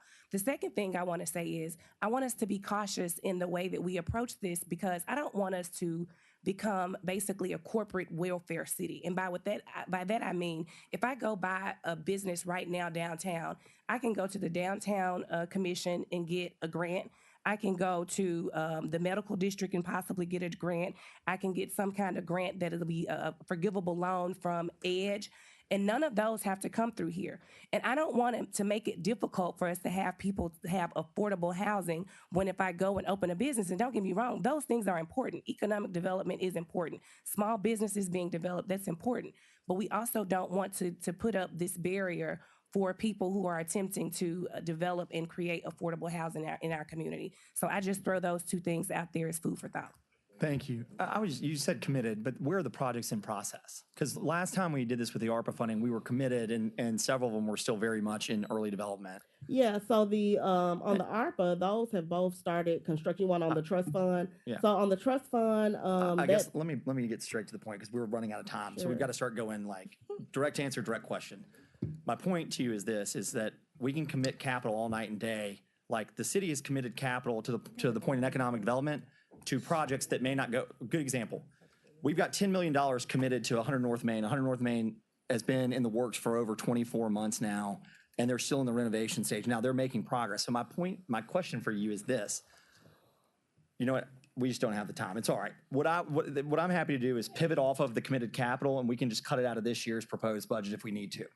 I mean, that's the other way to do it. Or you guys can just vote it down. So, I mean, that's that. Anyway, I'm going to keep moving through the queue just out of time. Councilwoman Logan. Well, I definitely think that the Housing Trust Fund needs to stay solid. Even it may be incremental and not see progression in it. However, for those developing and emerging developers who are on these projects, and it's taking a little time for them to get through it, but they're building homes for people. And I think it's important for where we're going, as Director Cash said, and as you know, we all haven't stated that we need the housing. So I understand what you're saying. Instead of it sitting there and waiting on the project, let's put it somewhere else. But the Housing Trust Fund was put there for that reason, though. I totally understand. Councilman Smiley, and then Smiley's out. Swearingen Washington, and then Councilman Vice Chairman Canale. I wanted to ask if it was possible to add $650,000 to the community initiative grant, and that would take it back to the $250,000 apiece for council as opposed to 200. That's what I was thinking that we had agreed upon yesterday. That it was 250,000 apiece, All right, which gave us a total of $3,250,000. All right, if we could do this, if to both you and Councilman Walker, just to simplify it, Councilman Walker, can I get just a vote on the first and then take your motion up as its own motion just to make it clean? We're just going to go back to back. Sure. Thank you. Thank All right, you. so the motion's been withdrawn. So here's what's before the body today. It's a motion to cut $4 million from this year's budget, $4 million from this year's budget for affordable housing. And I'm just going to take it to a vote, and that's just be it. So all those in favor of reducing the budget by, you're no on this one, I think, because I'm going, so just to restate it, but if Ashley's committed the money, then for me, I really don't want to have to send her to. I'll tell you what, for the sake of time and brevity, I'll take this motion downstairs. I'm going to withdraw this motion, and we'll take it up back downstairs, and I'll bring it in writing. Yep. All right, Vice Chairman. Okay. Are there any other members that would like to speak to the main? Oh, I'm sorry. I've got to go to Councilwoman Walker. I apologize. All right, Councilwoman Walker would you like to restate your motion to move 1.4 million from this year's Affordable Housing Trust Fund to the Community Initiative grants? Is that your motion? I have a question. Yes, ma'am. So can we? Microphone, please. Can we take this downstairs? And secondly, what you're stating to me, is that the same as what Councilwoman Swearingen Washington is saying, but in a different? Kind of. Councilwoman Swearingen, you guys are close. You're about 800,000 apart, roughly 750,000 apart. So her prerogative is to try and get the council grant program, just the program itself, back to 3.25 million. Your motion is to basically take that bucket up to 4 million. I'm okay with the 2.5. All right, 3.25. Yeah. All right, so then that motion's gone, and I think I'll entertain a motion to take the Memphis City Council grant program from a proposed 2.6 million to 3.25 million. May I have a motion and a second to hear that item? Motion. Second. Moved by Walker, seconded by Cooper Sutton. So, colleagues, this will take the budgeted amount up. So basically, to answer the question, the offsetting amount, what was the total amount, 600? So the offsetting amount would be from the 2.5 that we just covered. So basically the 2.5 reduction now becomes 1.9 in totality. So all those in favor of taking, yes, ma'am. Yeah, this is net. Right now, because we've approved a $2.5 million cut to the materials and supplies, you're still at the 55-cent rate. And you've got about, now if you approve this, you'll have about 1.9 million left. Yep, no, we can, I've roll call vote. Okay, we're gonna roll call. Ms. Keaton, please call the roll. So I'm gonna state this one more time. The motion made by Councilwoman Walker and seconded by Councilwoman Cooper Sutton is to take the Memphis City Council grant program from 2.6 million to 3.25 million. It is at this, right now, under the 55-cent tax increase, budget neutral. Yes, Councilwoman Green. Am I allowed to just say one thing on this before? I want to reiterate what may have gotten lost down here, which is we're just going back to what it always was.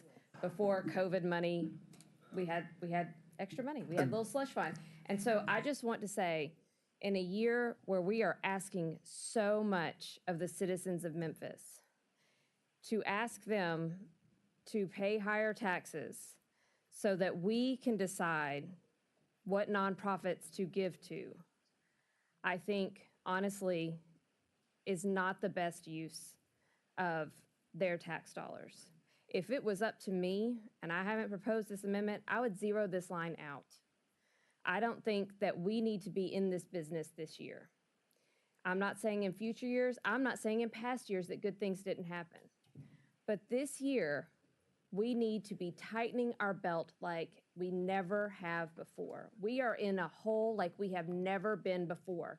and understand that today we were presented with more holes, $15 million of holes we didn't know about this morning.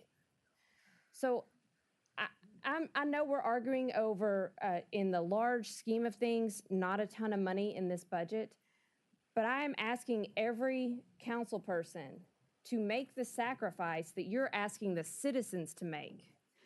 And at the very least, just go back to what it was before COVID. I have not put forward that we should cut this all out, but I don't think that I should have a slush fund to give out to the charities that I think are worthy, as opposed to the taxpayers being able to do it themselves.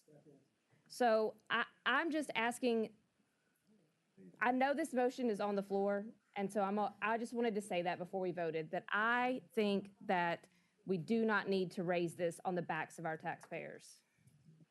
Okay, Chair. Yeah, all right, hold on, everybody. I've got Councilwoman Swearingen Washington, and then I've got Councilman Ford, and then Councilwoman Walker. Thank you, Chair, and I can appreciate Councilwoman Green's comments. But for those of us who are serving the inner city, we need every dollar that we can for these programs.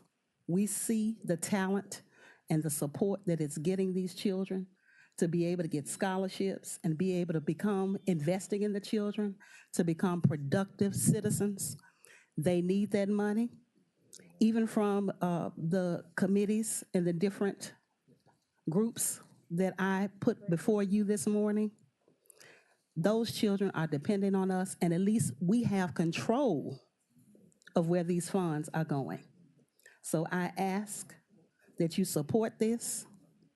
If we want Memphis to be greater, we have to invest. This is a way that we can. We have seen the benefits, and we need to do this. Thank you. I yield the floor. Thank you, Councilwoman. Councilman Ford, Walker, then Smiley. I'll be real brief. Yes, sir. This 55 cent, at first we were at zero. I want everybody to know that there have been no grant money, period. I end up tried to put 100 in there to help some of the ones that would, okay? And with this 55 cent, the administration came back and they helped again, 200,000. I'm right there with you, but it was at zero right now this year, okay? $200,000 is a lot of money. I don't want to give somebody that want $200,000, but my district, your district 3, your district, we'll be able to help more people that come and say, hey, I need $5,000. I need $7,000. That do more than half the ones that want $50,000, $100,000, and they run with the money. But the ones that you can really see that's helping the neighborhood out. That's why we wanted to try to put something back in there. But we really started at zero for this year. We were going to visit it next year. Am I right? Yes, sir. But we put that 200 back in. I just want everybody to know that. Thank you, Councilman. Councilwoman Walker, and then Chair Smiley, and then I'm taking us to a vote. I thank you again, Councilman Ford, and as I said earlier, I appreciate your comments, Councilwoman Green, but to say a slush fund, it's not. Councilwoman Swearingen Washington, she mentioned our youth, but this is also for adults and CDCs who depend on this money, who are doing great and wonderful and productive things in the community, and to refer to it as a slush fund.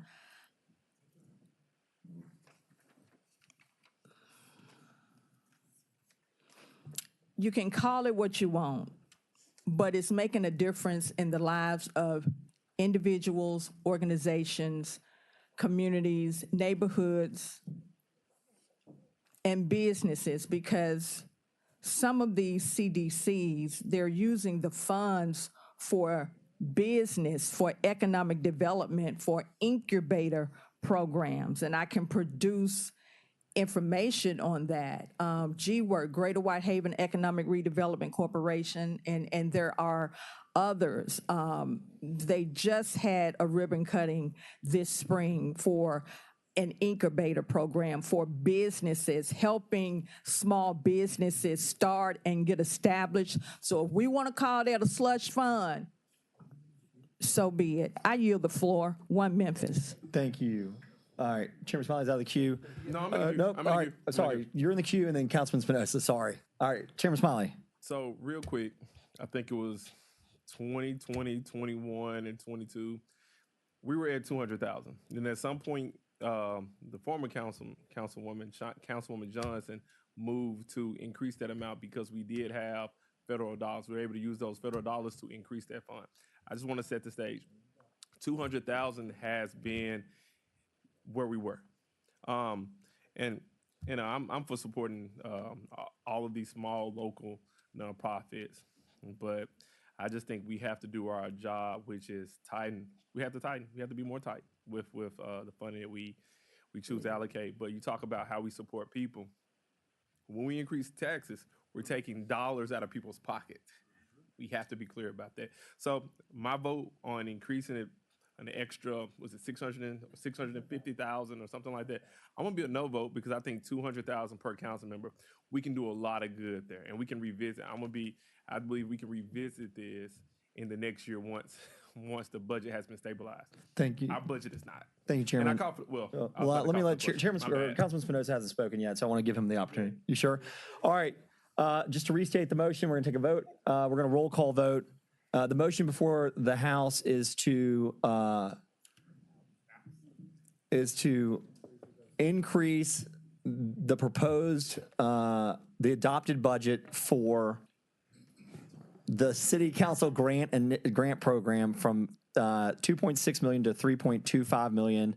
And I'm just going to, basically, if it gets approved, it would come from the cut we just made in materials and supplies. We'll reconcile that downstairs. So don't worry about the back. Don't worry about it. We got it covered. All right. Chair, if it doesn't make it, will it go back? If it doesn't make it, the 2.5 million cut just stays where it is. Ultimately, when I say it's theoretical at this point. And so the council's approved a $2.5 million reduction of materials and supplies. If it approves an increase in the council grant program, you would basically just take the reduction. Yeah, you got it. Exactly. So, but you're what I need all to right. know. Yeah. So here we go. Roll call vote. If you are in favor of increasing, you're yes. If you are not, you're a no. Mrs. Keaton, take it away. Canali. No.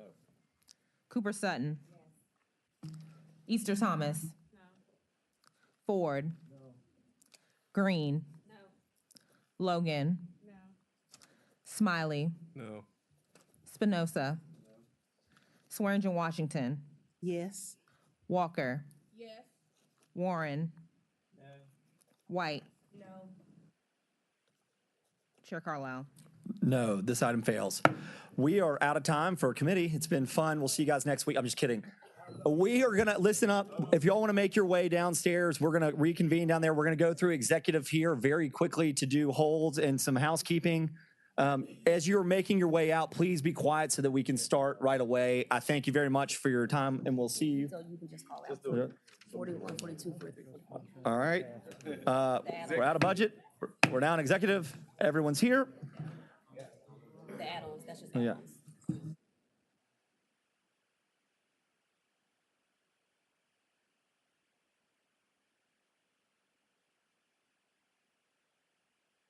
Okay. All right.